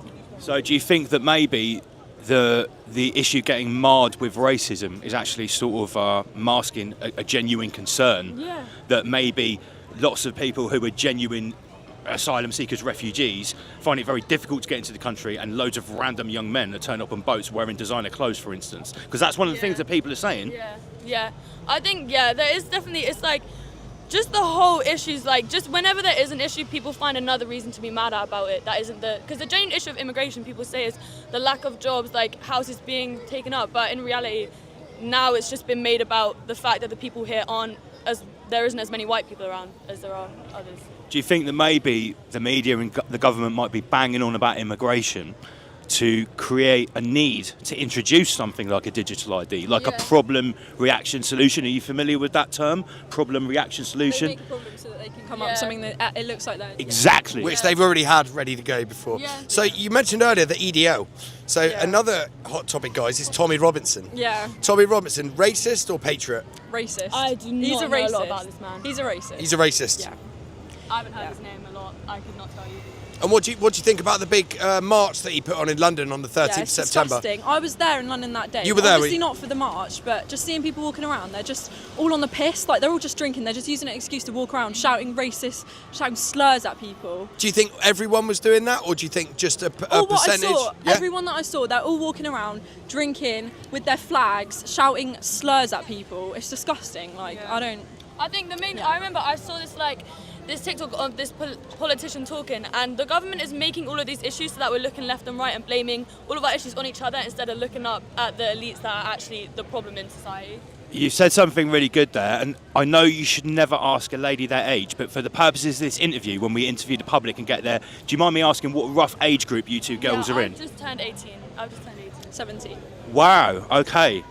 So teenagers are already starting to recognise that maybe all of these topics that are being thrust in our face, choose this one or this one, might be a distraction, might be a little bit of sleight of hand, right? Yeah, that's definitely what I think. I think the main issue isn't really who's around us, it's who's controlling us and telling us what we should be mad about instead of them. Wow, thank you very much for chatting to us. Yeah, awesome, Sorry to guys. stop you in the streets. I hope you ladies have a lovely rest of your weekend. Awesome, man. My name's Andy. This is Lance. We're What's from your Rise Above TikTok? TV. No, what's your TikTok, bro? Tap24. I do public interviews just for fun, innit? Okay, us too. So what we do is we're from Bournemouth, so we're kind of local, right? We've got a YouTube channel, Rise Above TV. We come out in the public and we ask the general public about like the burning topics and what they think. So the burning topic this week is digital ID. Have you heard about it being announced on the news? Yeah, I have. So is this something a new topic to you? Have you had your eyes on this for a while? What are your thoughts? There's been an app around, but I don't remember what it's called. But there was an app introduced Track and a few Trace? years ago. Yeah. There was an app a few years ago where you could upload your ID onto there. But again, only certain like places and businesses would like actually take that in it. They will still need your physical ID. So. Yeah. So this week they've actually said, well, Keir Starmer has said, going forward, it will be mandatory to have this digital ID card. And for instance, one thing you won't be able to do without it is get a job. Mm-hmm.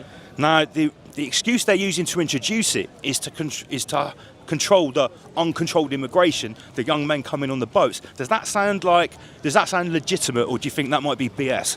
Yeah, it's BS. They're just lying, innit? They just want to be able to control everybody individually and have us like little puppets on a string in the environment, innit? That's why it's good like people like me and yourself are outside doing what we want and trying to have a voice, even though they try and take it away from us.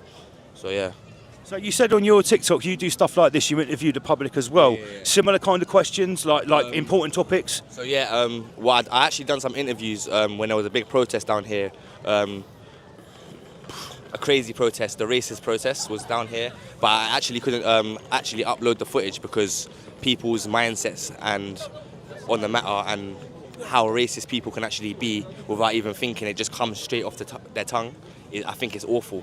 So was that a migrant protest? Yeah, Right. It was between England and Palestine. So yeah. Okay. It might have been about migrants, but it morphed into like flag wavers, patriot right wingers versus people waving the Israeli flag. They were shouting to each other, "Go back to your country" and stuff.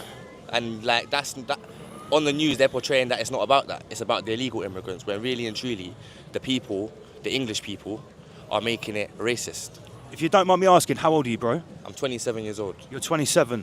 Have you noticed maybe in the last couple of years in the UK, particularly say in the last 18 months, that racial tensions have actually got worse in the UK? That we seem to be moving backwards with race relations? Yeah, like I was saying to my missus the other day, I'm a battle rapper, yeah? 10 years ago, there's a guy called Ginger J, don't know if you heard of him, just been cancelled, big entertainment on, he was on Backchat London, and a clip went viral of him telling a black female to take her hair out, yeah? 10 years ago, you could possibly make a couple jokes and people could make jokes with each other, you know what I mean? But nowadays, yes, the guy from Pen Game, a mixed race fella himself called Ginger J. I'm on Pen Game myself, so I actually knew him in person. Do you know who my favourite is on Pen Game? Passive, bro. PASSIVE. That guy, yeah, you know, we've been watching Pen Game. Come on, bro. Right, so I've seen this whole debacle with Ginger J, right? So he's on a podcast with a group of men and women. It gets kind of heated, and the subject, I think, was black females and their feistiness or something like that. And the argument between him and the female got out of hand, and basically they were both jibing at each other, and he said something like, take your hair out, and what happened? Immediate cancellation. The platform knew what they were doing, they still released the footage, even though they know that footage will probably ruin him.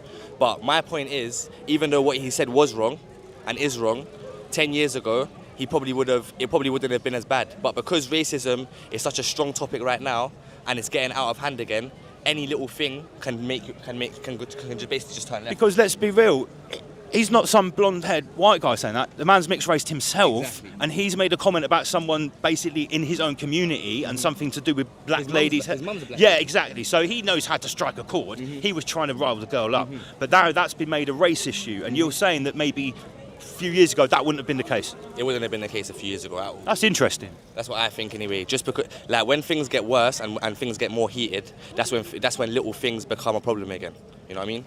So you think what you're saying is people that are friends might be previously able to have a joke with each other, and now things are taken the wrong way because of the environment that's been passed down to us through the media, for example. Exactly. That's what I'm saying. Yeah, 100%. So have you noticed a rise in racism? And I mean, I've seen online and social media there's plenty of people doing Nazi salutes and stuff like that. I don't know if you're aware of some of the American podcasters, Nick Fuentes, Gypsy Crusader, people like that. Do you think that this is a result of the illegal immigration here in Europe and over in the US? Do you think that that's what's made this rise? Again, I think it's just BS. I think it's just an excuse. Like I can go over to another country on holiday and something bad can happen to me. But bad people are everywhere, all over the world, and not just one particular race or two particular races are the bad guys. You know what I mean?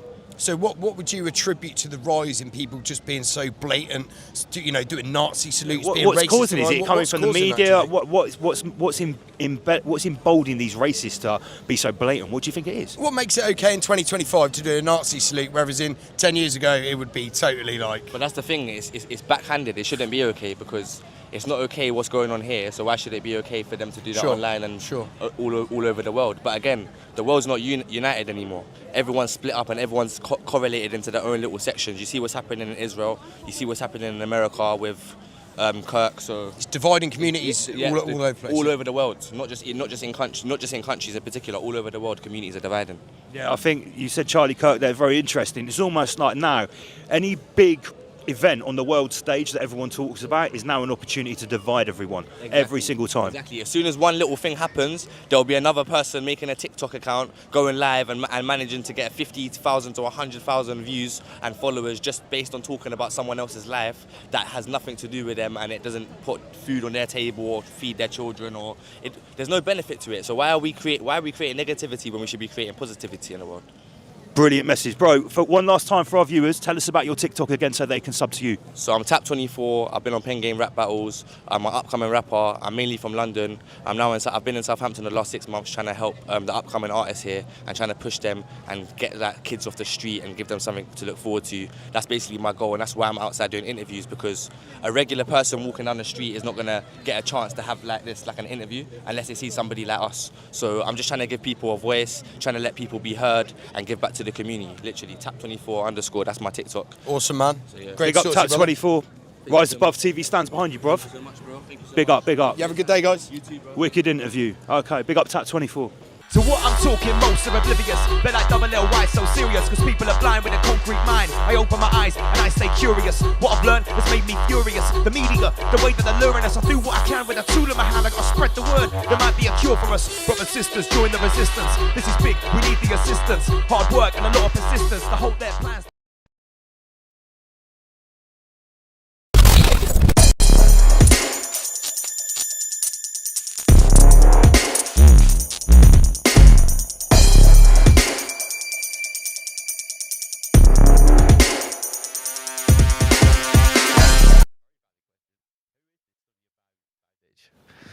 Okay. No, tell you what, it's been hot this week, hasn't it?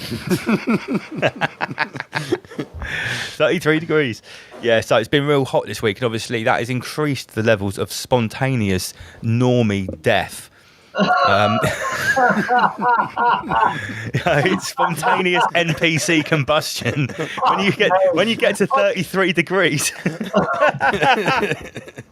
Just cold kill them as well, because obviously nobody can afford any gas or electric in October. Yeah, when you get to -3, they'll die. Okay. So this is real. This is not a meme on the right hand side, because when you get to these because coinciditis, as I called it, has now got the official name of SADS. Mate, this is sudden adult death syndrome, because we know what SIDS was. People are dying of global warming. Yeah, well, this is what it is. They've now actually zoomed in And when you die of global warming, it is climate. No, hold on. This is science, comrade. It's climate. Unexpectedly of global warming. Climate induced. It's climate induced SADS, sudden adult death syndrome, which is actually induced. Look, it says it here.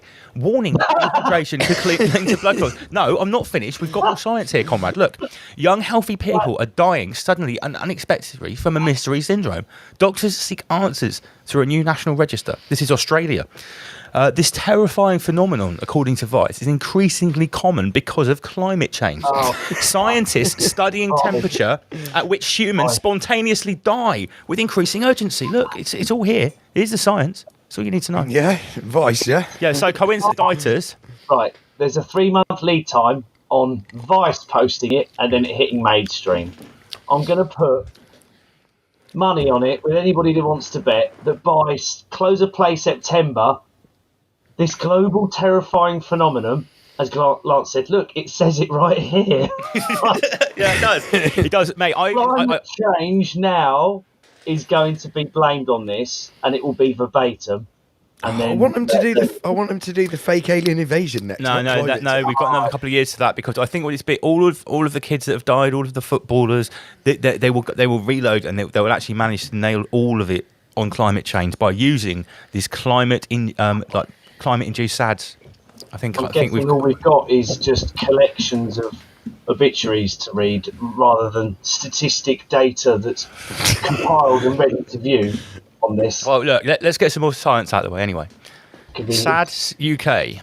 This is an advert for the NHS for a new care centre to combat SADS. SADS UK, sudden adult death syndrome. There's a hotline for it. There's a whole Suite 6 Churchill House to deal with this. Doctors are baffled by increase in sudden adult death syndrome, SADS. Doctors in Australia are doing a national register. And The Guardian says everyone is sick. Illness in 2022 has medieval vibes. Wow. All day I lie in bed. I'm texting others who are in bed also, who are texting others who are also in bed. And we're all comparing how ill we are. What could be causing this? Oh no, we're not moving on to that yet. So it looks like it's in bed alone anyway. At least. Yeah. Oh, it's The Guardian. Fucking hell. Jesus. Of course, it's The Guardian. Yeah. So I think like I said, what used to be called coinciditis is now officially called SADS, and it's going to be blamed. It is already being blamed on climate change. So this is sort of a crystallisation of a clown narrative that's been running for the last few months. Oh my God, all the heart attacks are being caused by climate change, but that's actually officially becoming the truth. This is how deep we are getting into this multi-layered clown simulation. That things a couple of months ago that were the instant go-to stupidest explanation for a joke, they actually slowly get crystallised through clown media into the official narrative. Yep. It's then become the truth. Yeah, it's become the official truth.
flat or is the Earth round?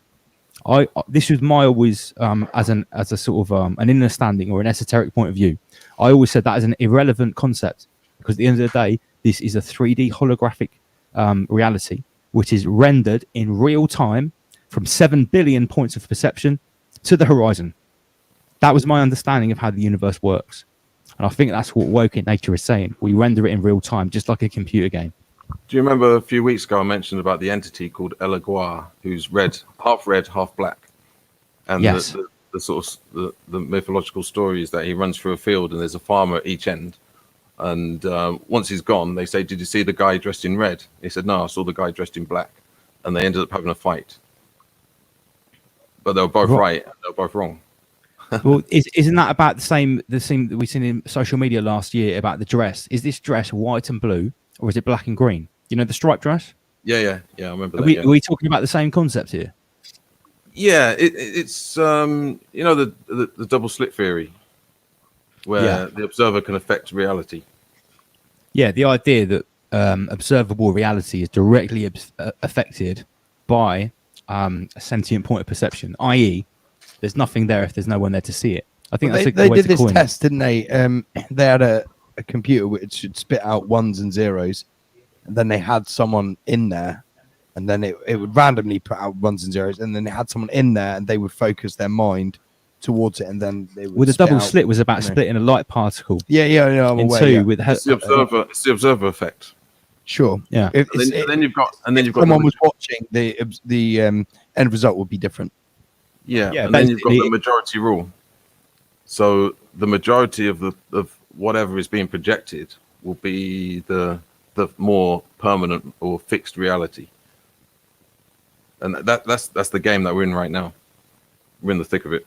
Sure. This So- could go either way. So what you're saying is actually everything's up for grabs. It's actually about which side of the camp is going to collectively decide to manifest the reality that they believe in. Is that what you're saying, Inu? Well, I would say that's where we are already. It's been like that. You know that I that agree. is These dark occultists are the ones that are planting the negative seeds for the population to think of. So you remember that meme To which I've manifest. posted 2 or 3 weeks in a row, and it shows like the dark occult table. It's like these guys are dark magicians. They're occultists. They're projecting the world they want through the media into Yeah, us, yeah. and we're creating it for them. Yeah. Sure. So it's time to stop creating it, isn't it? Yeah. It's time for us to start creating. And the only way you the do reality that we want, is yeah? to ignore the media and all of their bullshit. And that's why we're doing what we're doing. That's why Rise Above is here. And for all the detractors, all the people that give me hate online, is like, why'd you do a 5-hour stream, you self-absorbed twat? I do a stream for 5 hours because people on a Friday night want a table to eat from. And in the Guardians, this is what you said. Rise Above is a table. And on the table, we have a platter. We have a whole plethora of different cuts. The finest cuts of rabbit, whole rabbit, the fucking hind of rabbit, the loin of rabbit. We don't do Vegan rabbit rabbit. whole. Vegan rabbit. Ethically farmed rabbit. We don't do rabbit holes here. We do the whole goddamn rabbit. Just not rabbit from China. Just not rabbit from China. And as we approach the second hour, before we go any further, and we invite Magic to talk about the pre-ice maps of Antarctica, in just a second, we're going to hand it over to Omar Beats. He's going to entertain us with another like 5, 10, 15-minute mix. Guys, take a break. It's Friday night. It's time to enjoy. Inhale some good vibrational energy. Inhale some sustenance. Inhale some knowledge. We've got Inner Guardians, Magics, Spoken Word, Admiral Bird, and the Rise Above team. Inhale some ceremonial herbs. Yeah, inhale some vibrations from musicians that are light occultists, not dark occultists. Behold, big up Omar Beats. Bun it. Can you...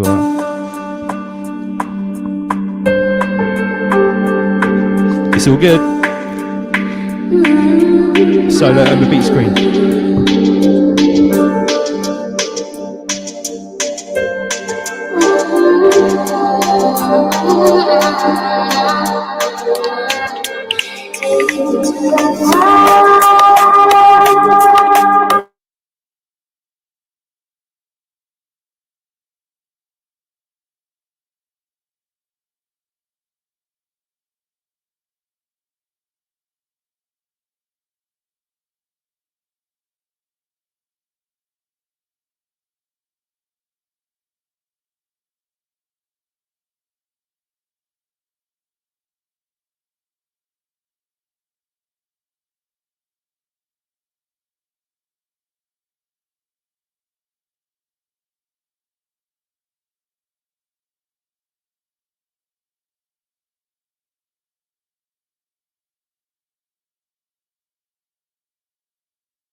Yo, sound of Rise Above, Oma Beats, Double LMC, big up in the Guardians, big up Magics, big up Admiral Bernard. Friday night we're just rolling. Yo.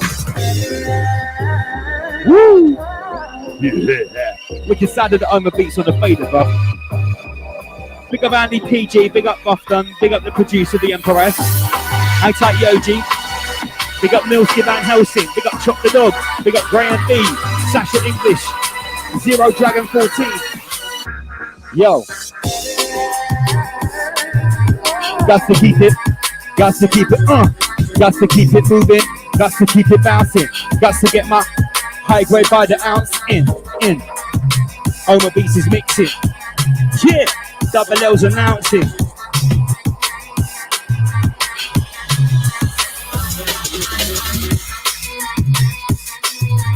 Double checking the measurement, write that shit down.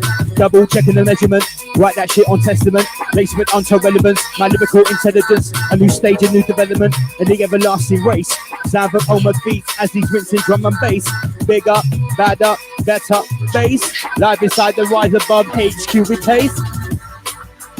Yeah, I tell all the viewers, a little bit different tonight.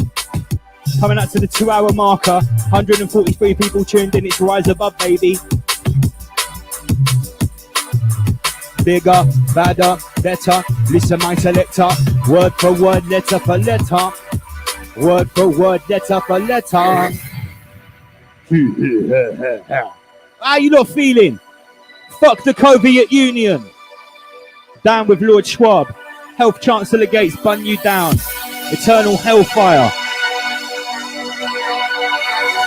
Even through the darkest Soviet winter, you never see me masked like a ninja.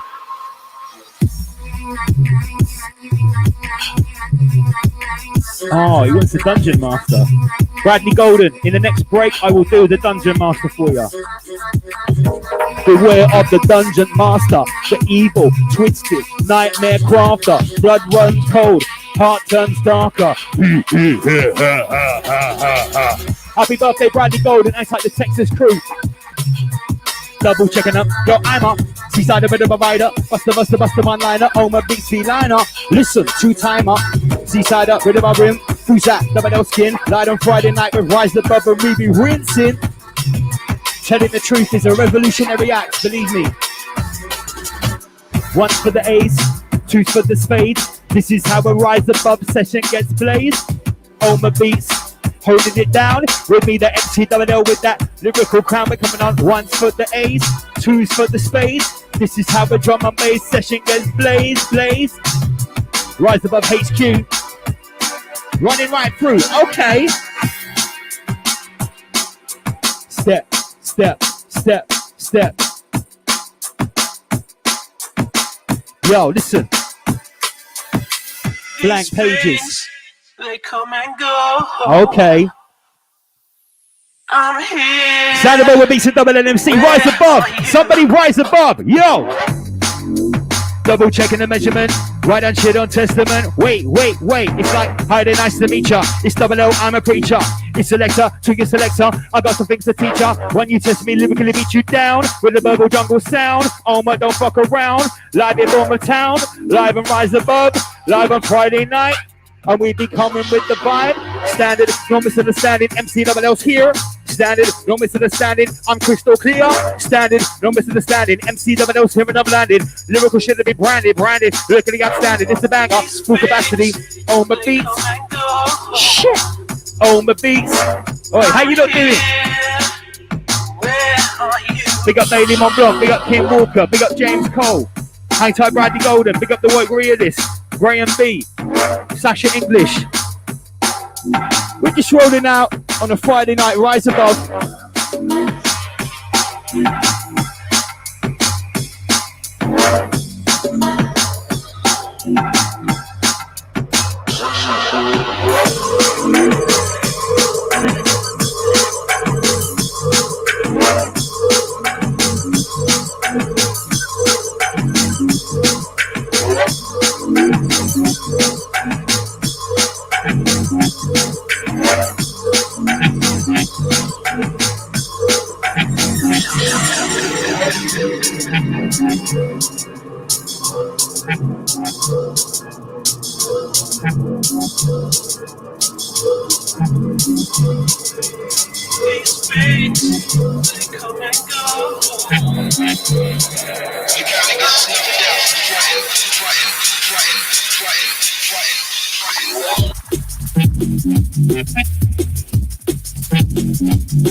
Hey yo, maximum compression in the frequency, we're stepping in, repping in, we're doing exactly what we're threatening, strong times we're tethering, weak links we're severing, there's never been a better time to unleash. Yo, strong times we're tether, weak links we sever, tries to go the wall that we endeavor, believe, strong times we're tethering, weak links we're severing, yo, we're endeavoring, over beats and double L, over beats and double L, over beats and double L. Live on Friday night, rise above. Can you tell? Can you tell? Can you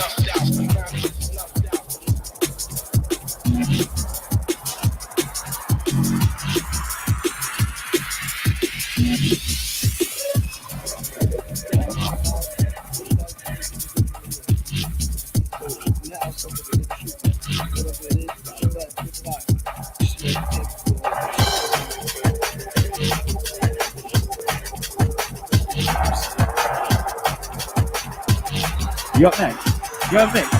Andy PG's up next. We keep it rolling. Yo. Who would have known? Omar Beats and Andy PG back to back, baby. D-D-D-O-O-O-U-U-U-B-B-B-L-L-L-E-E-E-L-L-M-C. Yo, that's me. Letter clarity. Drop it. Verbal slightly with Omar Beats. Oh, shit. Rise Above family on a Friday night, something different. We got music, we got information, we got real, truth and authentic reality. Strikes the walls of gold that we've endeavored. Yo, ashes to ashes, dust to dust. Too many men in the microphone, too many men in the microbus. Ashes to ashes, dust to dust. Too many men in the microphone, too many men in the microbus. On the beats to tear it up. The most explosive matter is the sound you can't touch. It be the sound you can't touch. The most explosive matter is the sound you can't touch. Alright, let's get esoteric. Yeah? Listen, most of them could never hope to know, but the chosen few are getting so close. Closer to the gateway, the path didn't show. The road isn't lit, You weren't supposed to see it, so it's difficult to make way, but ways we be making. Our vision of this world is mistaken. When my skin touched the membrane, my math is displacing. I can't explain it. They told me I was insane. I knew I wasn't faking. You might talk about a struggle, but if you break it down to molecules of rubble, when the world falls to pieces, left in the aftermath, burning ashes, the last machine's gone. The last computer crashes, it's the end of the days. It's the end of our ways as we know it. If you're feeling sorrow, time to show it, chose to flow it. This double L and I'm speaking. When the end of the days come, take heed of our teaching. Teaching. Big up MC Manic. Because one folks move and somebody get hurt. First established principles, splur.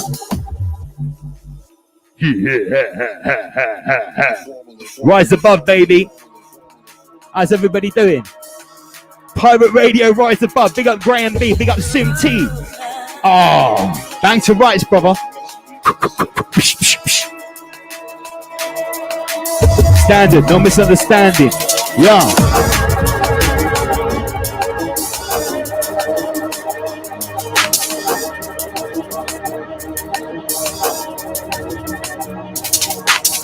Did you really think that I would really take you back? Yo. Big up Homer Beats. Up next, Sandy PG.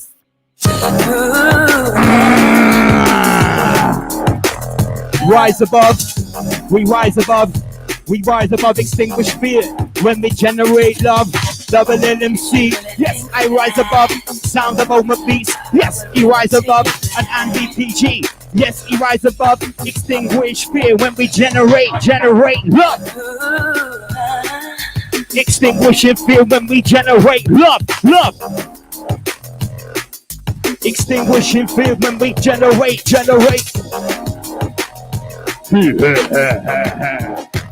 Oi!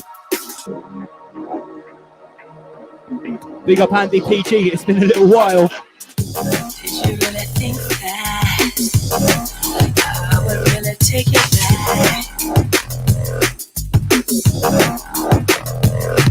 I'm tired of everybody tuned in.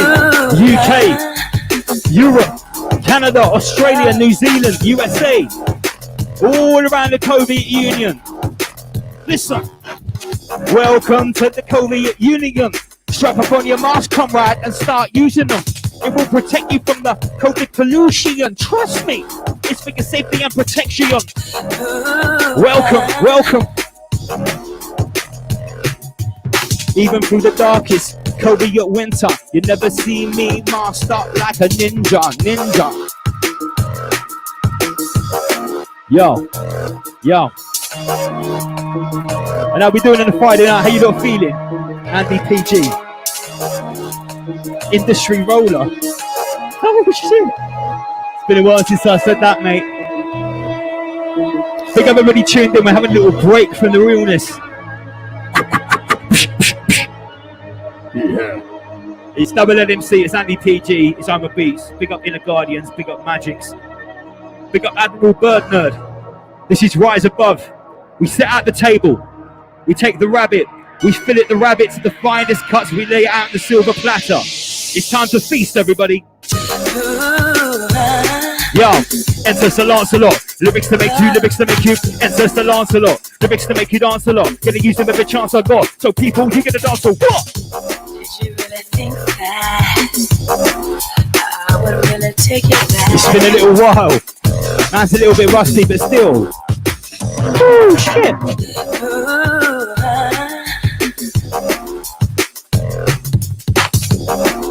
Alright, here we go then. Now the war has started. Now the bombs have dropped. I always pack man with a bit of I can't do with the safety lock. We beat some crazy days. We make crazy nights. Every tune he plays, every rhyme I write. Do we do it for the honor? Do we do it for the pride? We do because we're soldiers. In this war we fight. We fight for the power. Demonstrate our sound. Rise above. We're touching down.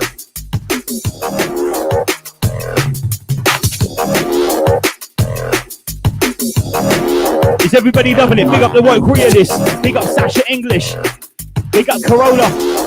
Hang tight, who's that?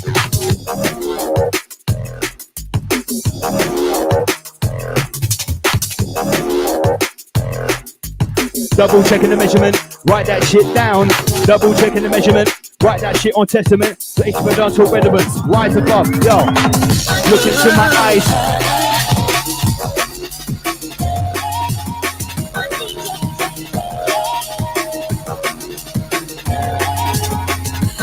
Big up Milty Van Helsing. Hang tight Zero Dragon. Big up Lee Gould. Hang tight Smash It English. Are you liking it? Let us know if you want us to keep going.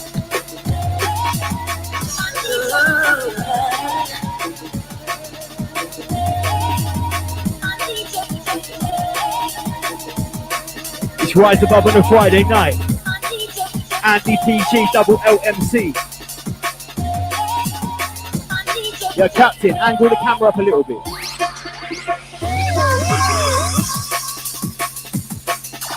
Bigger, badder, better. What? Bigger, badder, better. Listen, my selector. Word for word, letter for letter. When I was a kid, mate, I couldn't wait. When I was a kid, I couldn't wait to grow up. Now I'm shit. Listen, yo. When I was a kid, I couldn't wait to grow up. But now I've grown up, I wish I was a kid again. I've been around the block, I've seen the world is sickening. Feel like the Highlander, stood at the quickening. Is the flame still burning? No, it's still flickering. Please don't blow it out. People speak but they don't know what they talk about. So now I'm feeling doubt. I'm a doubt on myself. All the choices I've made, all the people I've hurt, all the games that I've played. Andy PG, live on the fade. It's been a while, Andy. It's been a little decade, hasn't it? Oi, Rise Above family history in the making. Industry rollout, aka Andy PG, double L. Yo. Shit. Friday night business. Live from Rise Above HQ. We're breaking it up. Big up Inner Guardians, big up Magic, big up Spoken Word Nerd. Watch as we attack this. Yo. Watch as we attack this. Swarming like arachnids. Watch as we attack this, swarming like arachnids. You might think you're heavyweight, but you could never back this. Yo, you could never back this. Watch as we attack this, swarming like arachnids. You might think you're heavyweight, but you could never. Andy PG, bring it up in the fade of blood. I could enter the mix of blood. Anti Brandy Golden, happy birthday, mate. Big up CK Kylie, Anti-Ram and the writer, Andy Pandy. Feel the energy. Yo, bad boy baseball mouth the place, now who be getting down? Bad boy baseball mouth the place, now who be getting? Yo, bad boy baseball mouth the place, now who be getting down? Listen, original, Rise Above sound. Andy PG and double L up on the mic. What? Yo, I'm a lyricist, I'm not a street fighter. Yeah, double L is a lyricist, I'm not a street fighter. I want to take you lower, expand and take you higher, expanding up the cranium to levels. Who is the architect? Who is the architect of all creation? The all-seeing eye can't see the change in my vibration. Breaking through the surface, doing it purposely. Consciousness triumphs in the face of adversity. Strong sides were tempered, weak links were severed. Tricycles that go that we've endeavored. Believe, revealing hidden knowledge. Ancient clay tablets, clues to the creators of this world that we inhabit. Yo. Yeah, it's okay, E-Connect. We're not saying anything controversial tonight. We're streaming on both channels. Big up all the viewers on double LMC and Rise Above Live. We're having a little bit of break from the realness. Hang tight in the Guardians and Magic's in the corner. Code Red, whoop whoop. Yo, Code Red, whoop whoop. Danger Siren song. Sound of Andy PG. Drop the bomb, mate. Soulful. Yeah. Big up Industry Roller, Andy PG. Hang tight on the beats. We're mixing it up tonight. Live from Rise Above HQ. And to everybody tuned in. Stream 20. On Stream 20, you know, we come with something different. We've got a bit of music to break it up. Lovely jubbly.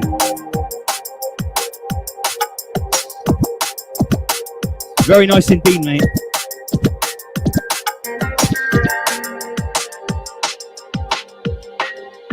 Slash it English. Sometimes I do dream lyrics. Sometimes I just make them up. Sometimes they come in the dead of the night. Sprint towards the light that will blind us. Taking blood from miners. Trees and drops of moisture at the dryness. Tangent and cosinus. Never bowing to no highness. Rise above, we've got an army behind us. Sprint, sprint, sprint, sprint towards the light that will blind. Open up the mind. Look inside to see what you might find. You get me, yeah? Let me say it again. Yo, sprint towards the light that will blind us. Taking plus reminders. Squeezing drops of moisture at the dryness. Tangent and cosinus. Never bowing to no highness. I got rise above, an army behind us. Is that me jumping around? No, it was good. It's like he dropped a bomb in the middle of the mix. Rise above, we got the army, the army. Babylon is falling. Yeah, Babylon is falling. Danger, warning, danger, warning. Yo, nothing less than savage, damage that we're causing. Nothing less than savage, damage that we're causing. Soundboard with a forwarding, audio rewarding. Yo, yo, Babylon is falling. Yeah, what time is it? Okay.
One, two, 1, 2.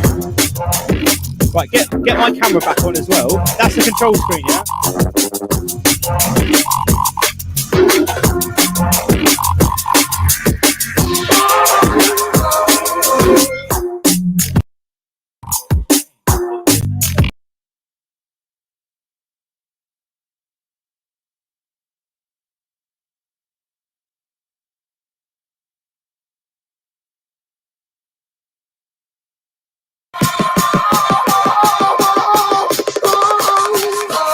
Yo.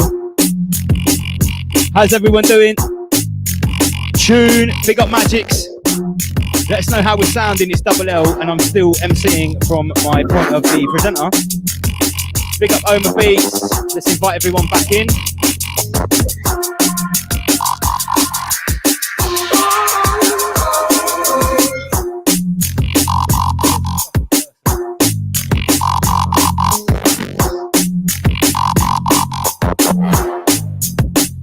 Everyone's saying no sound. Sounds good. Okay. Right.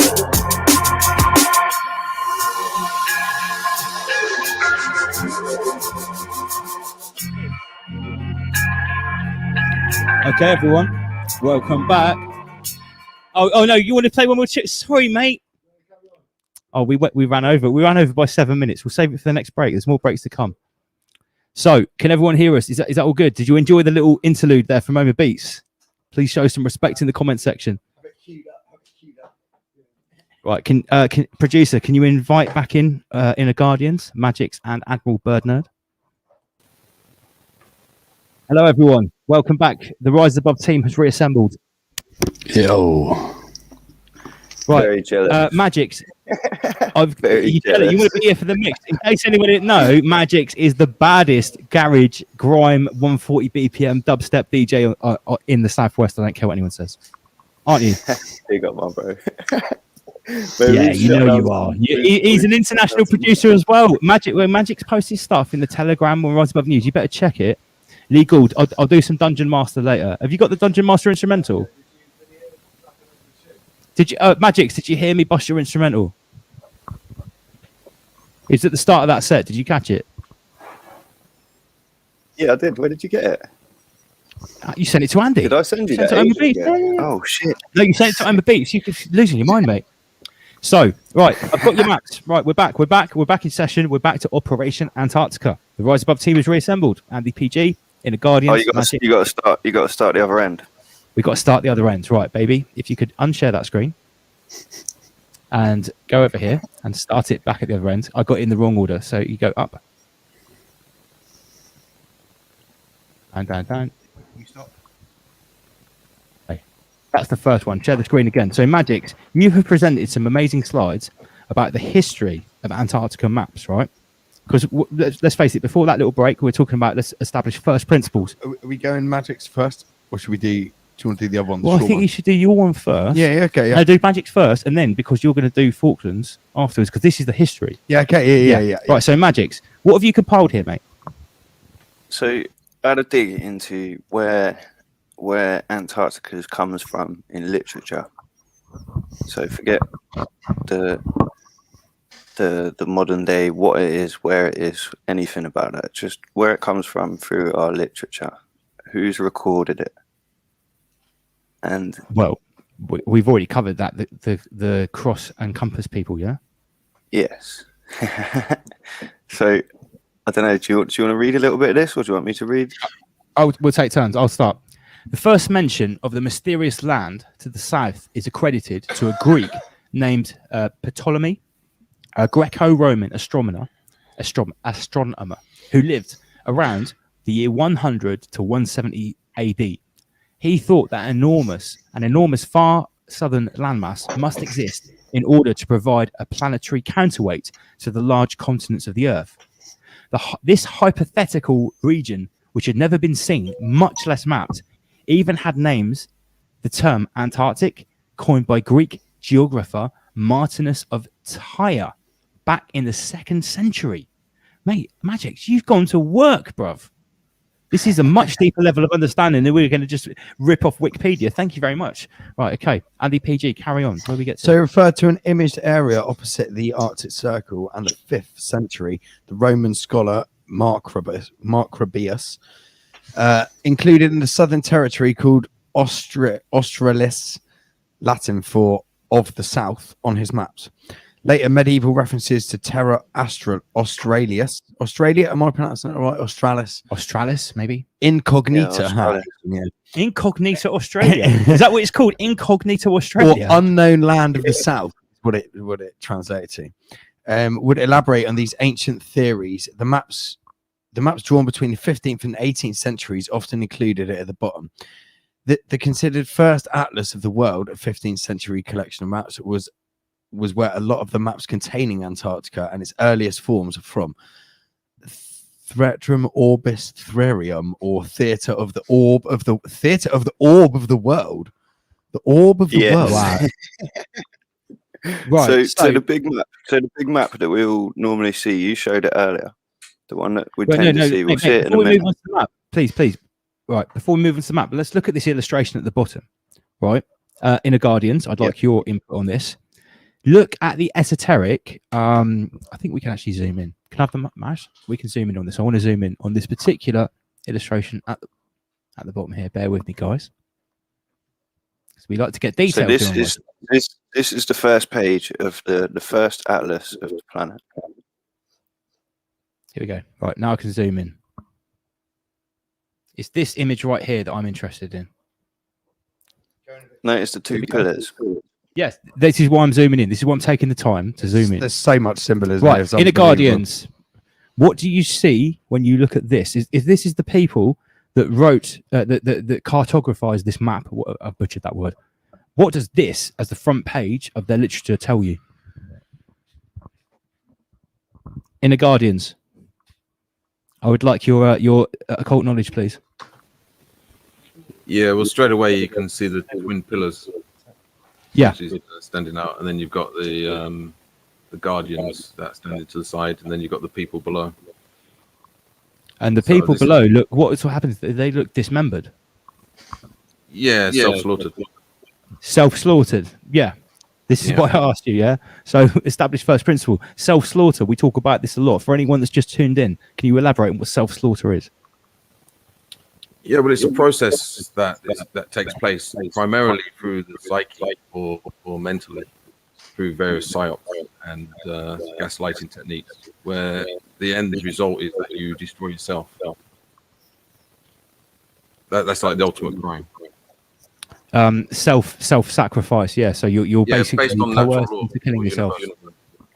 Yeah. So we've just chose to full screen this for a reason, right? Andy PG is just looking at the top stratus of this diagram. So we've got some sort of like So there's two globes on there. One's got just a horizontal line straight through it, and one's got a cross through it. And there's the archway at the top. Pillars of Hercules, anybody? So let's put it straight. This is the cartography. This is the symbology. This is the front page of some of the first people to. This is the very first.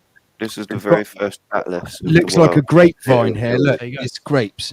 It's a grapevine on the arches there. There's two bunches of grapes, one on either side. You see that? It's a grapevine growing over. You see all this as well. Look at this underneath. Look at these. What year is it?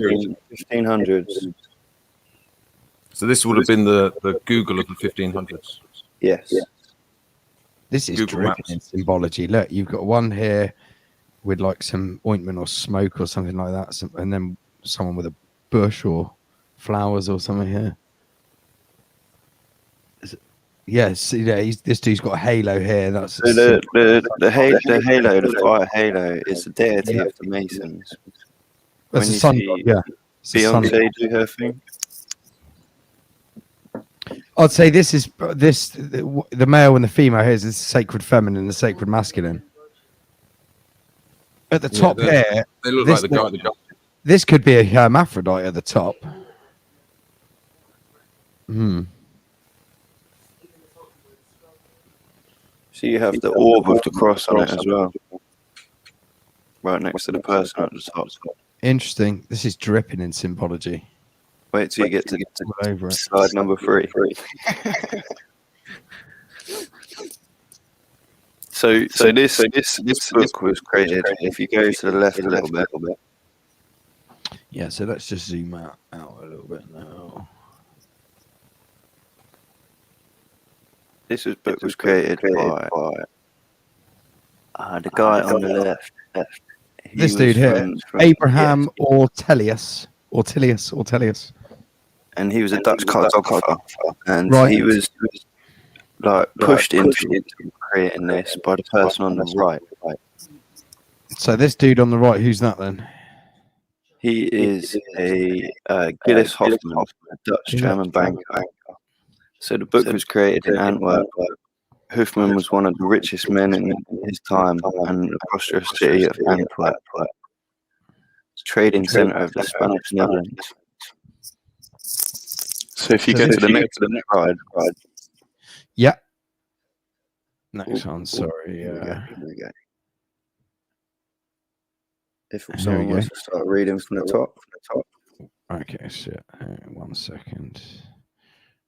Right, so in a letter to King Philip II, dated February 29th, 1568, Fernando Alvarez de Toledo, the third Duke of Alba, described Antwerp as a Babylon, a confusion and receptacle of all sects indifferently, and as a town most frequented by pernicious people.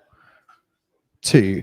A similar sentiment was expressed by a Catholic monk, Brother Cornelius, who complained that the innumerable foreigners and heretics that transformed Antwerp into the Great Babylon. Another person of the story and great master, John Radesmar, the elder John's blah blah blah he was the apprentice to Hoffman, and his sons include Daniel, who was I'm not going to try and butcher these names, guys, who was the progenitor of the embroidered Dutch gentleman at somewhere Nieuwerkerk, and the Grand Master of the Freemasons, John Bradenmarker the Younger. So the early mainstream maps that include Antarctica are from the very powerful group of people out of place that was being dubbed the Great Babylon.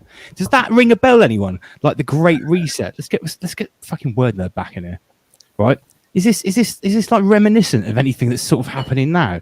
Like a group of like secret society dark occultists just got together and decided to rewrite history. So we get to the Great Babylon, and a group of men that are all connected to a mysterious heterodox sect called the Family of Love and the well-established high-level Freemasons. Magics. Mate, you could get killed for this type of information. You're going to put on the torture list, mate. This is my words as well. Yeah, by the way, everyone, in case you're wondering, this is literally, this is the original Rise Above material. Let me just put it back onto full screen. There's quotes and obviously names and that. But yeah. But of course, you know, we have to give you credit where credit's due. This is your original research, mate. So where do we get to? You'll start to see a pattern with regards to the information. They're playing a relay race. So the planning is for the long game. So stuff from the 15th century would be passed on right up until now. You'll start to see patterns the more you look into this type of thing. So what you're saying in the Guardians is actually cyclical. We're not on a linear timeline that's progressing from point A to point B. Are we actually on a circular, cyclical timeline that repeats? Both. Wow. Okay. Well, another point to add to that. These are pre-Grand Lodge Masons, so these are technically before Freemasonry existed in our history. Right. Okay. That's an interesting sort of advancement to the story. These are not Scottish and Yorkshire Rite Freemasonry. This is pre that. Yeah.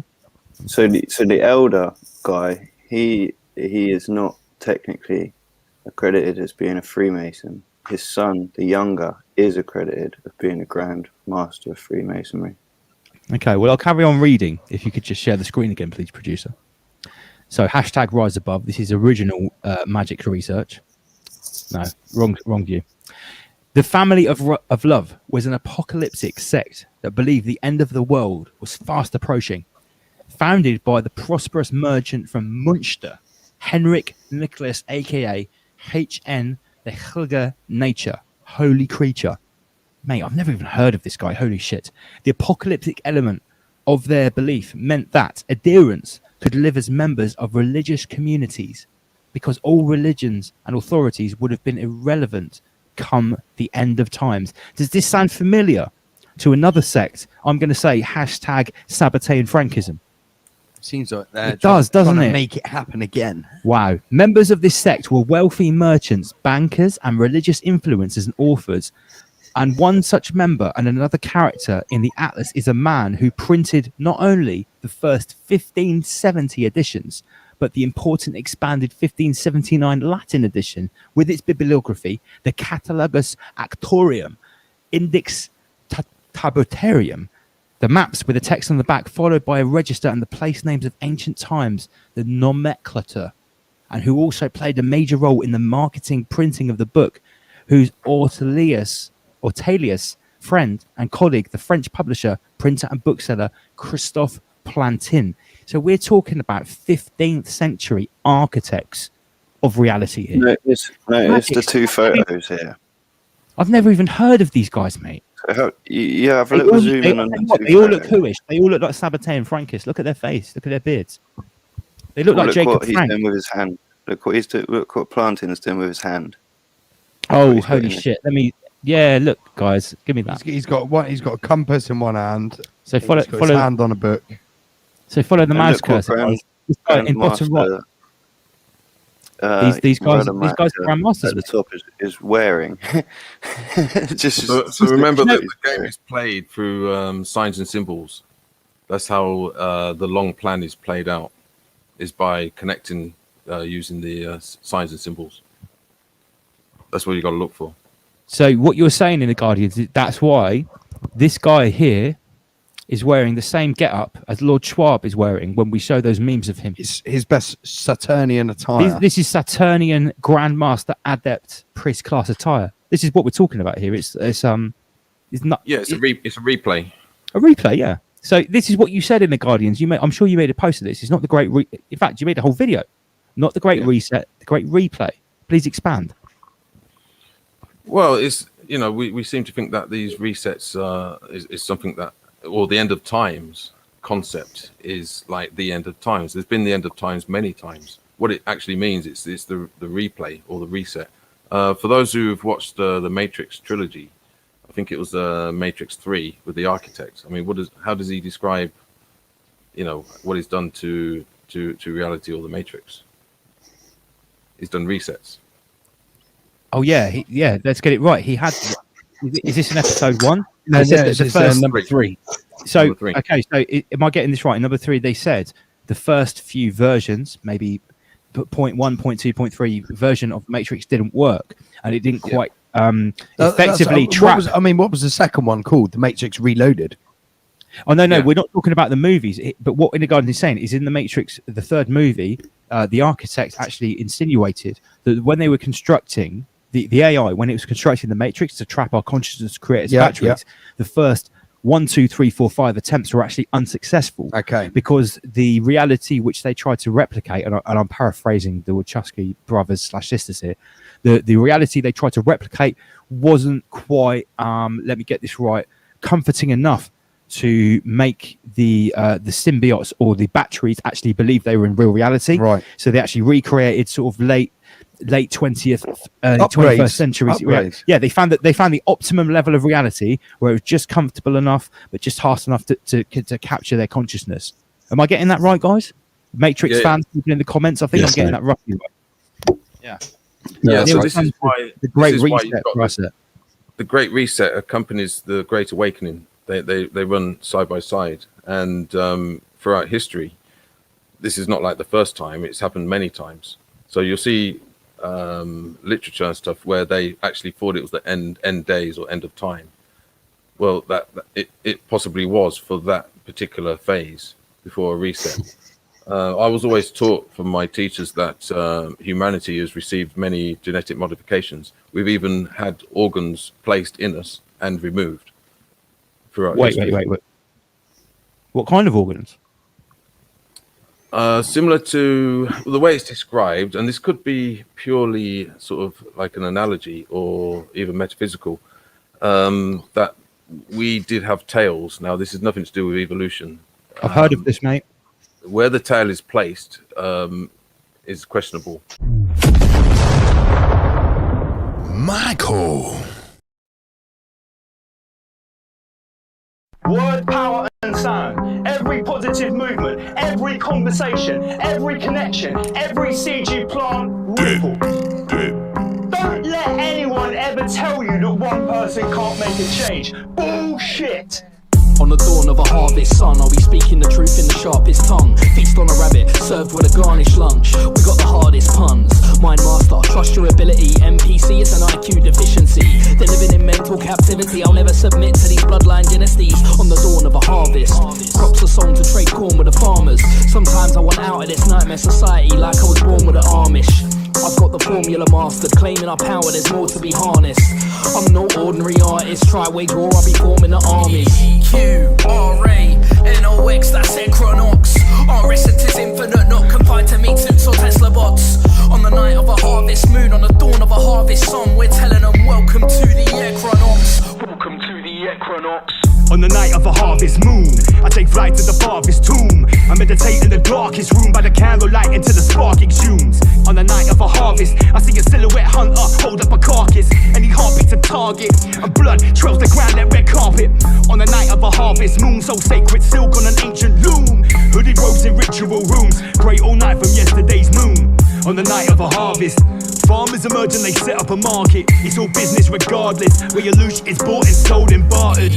EQRA-NOX, that's Equinox. Our essence is infinite, not confined to meat suits or Tesla bots.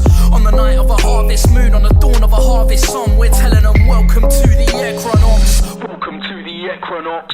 On the dawn we glance to the east. We ain't scared of the mark of the beast. Performing sacred rituals, nobody but a shaman and me. If they wanna take me out, they better come with at least 33 Schwabi and Fleet. Cause I won't go quietly, they're gonna have to do more to silence me. That's the irony, lost in this messed up society. They wanna force their views on our offspring, teaching our children that gender's non-binary. This is social engineering to try fulfill transhuman agenda. Al Gore better come prepared, cause I ain't in the mood to be censored. EQRA-NOX, that's Equinox. Our essence is infinite, not confined to meat suits or Tesla bots. On the night of a harvest moon, on the dawn of a harvest song, we're telling them welcome to the Equinox. Welcome to the Equinox. I'm a freelance quantum gardener with a homemade combine harvester. So when I see your crops wilting, I got the organic rod that will harden them. This realm rotates in cycles in counter-rotational Solomon spirals. Masons build towers like Eiffel and vortex points to drain your vital. Simulacrums appear cyclical, toroidal electro-spiritual. The holosphere projects physical, the manifestational synergy's mythical. We got problems, parasitical inside this torus field is critical. Henceforth mankind is pitiful. Rise and shine, please explain.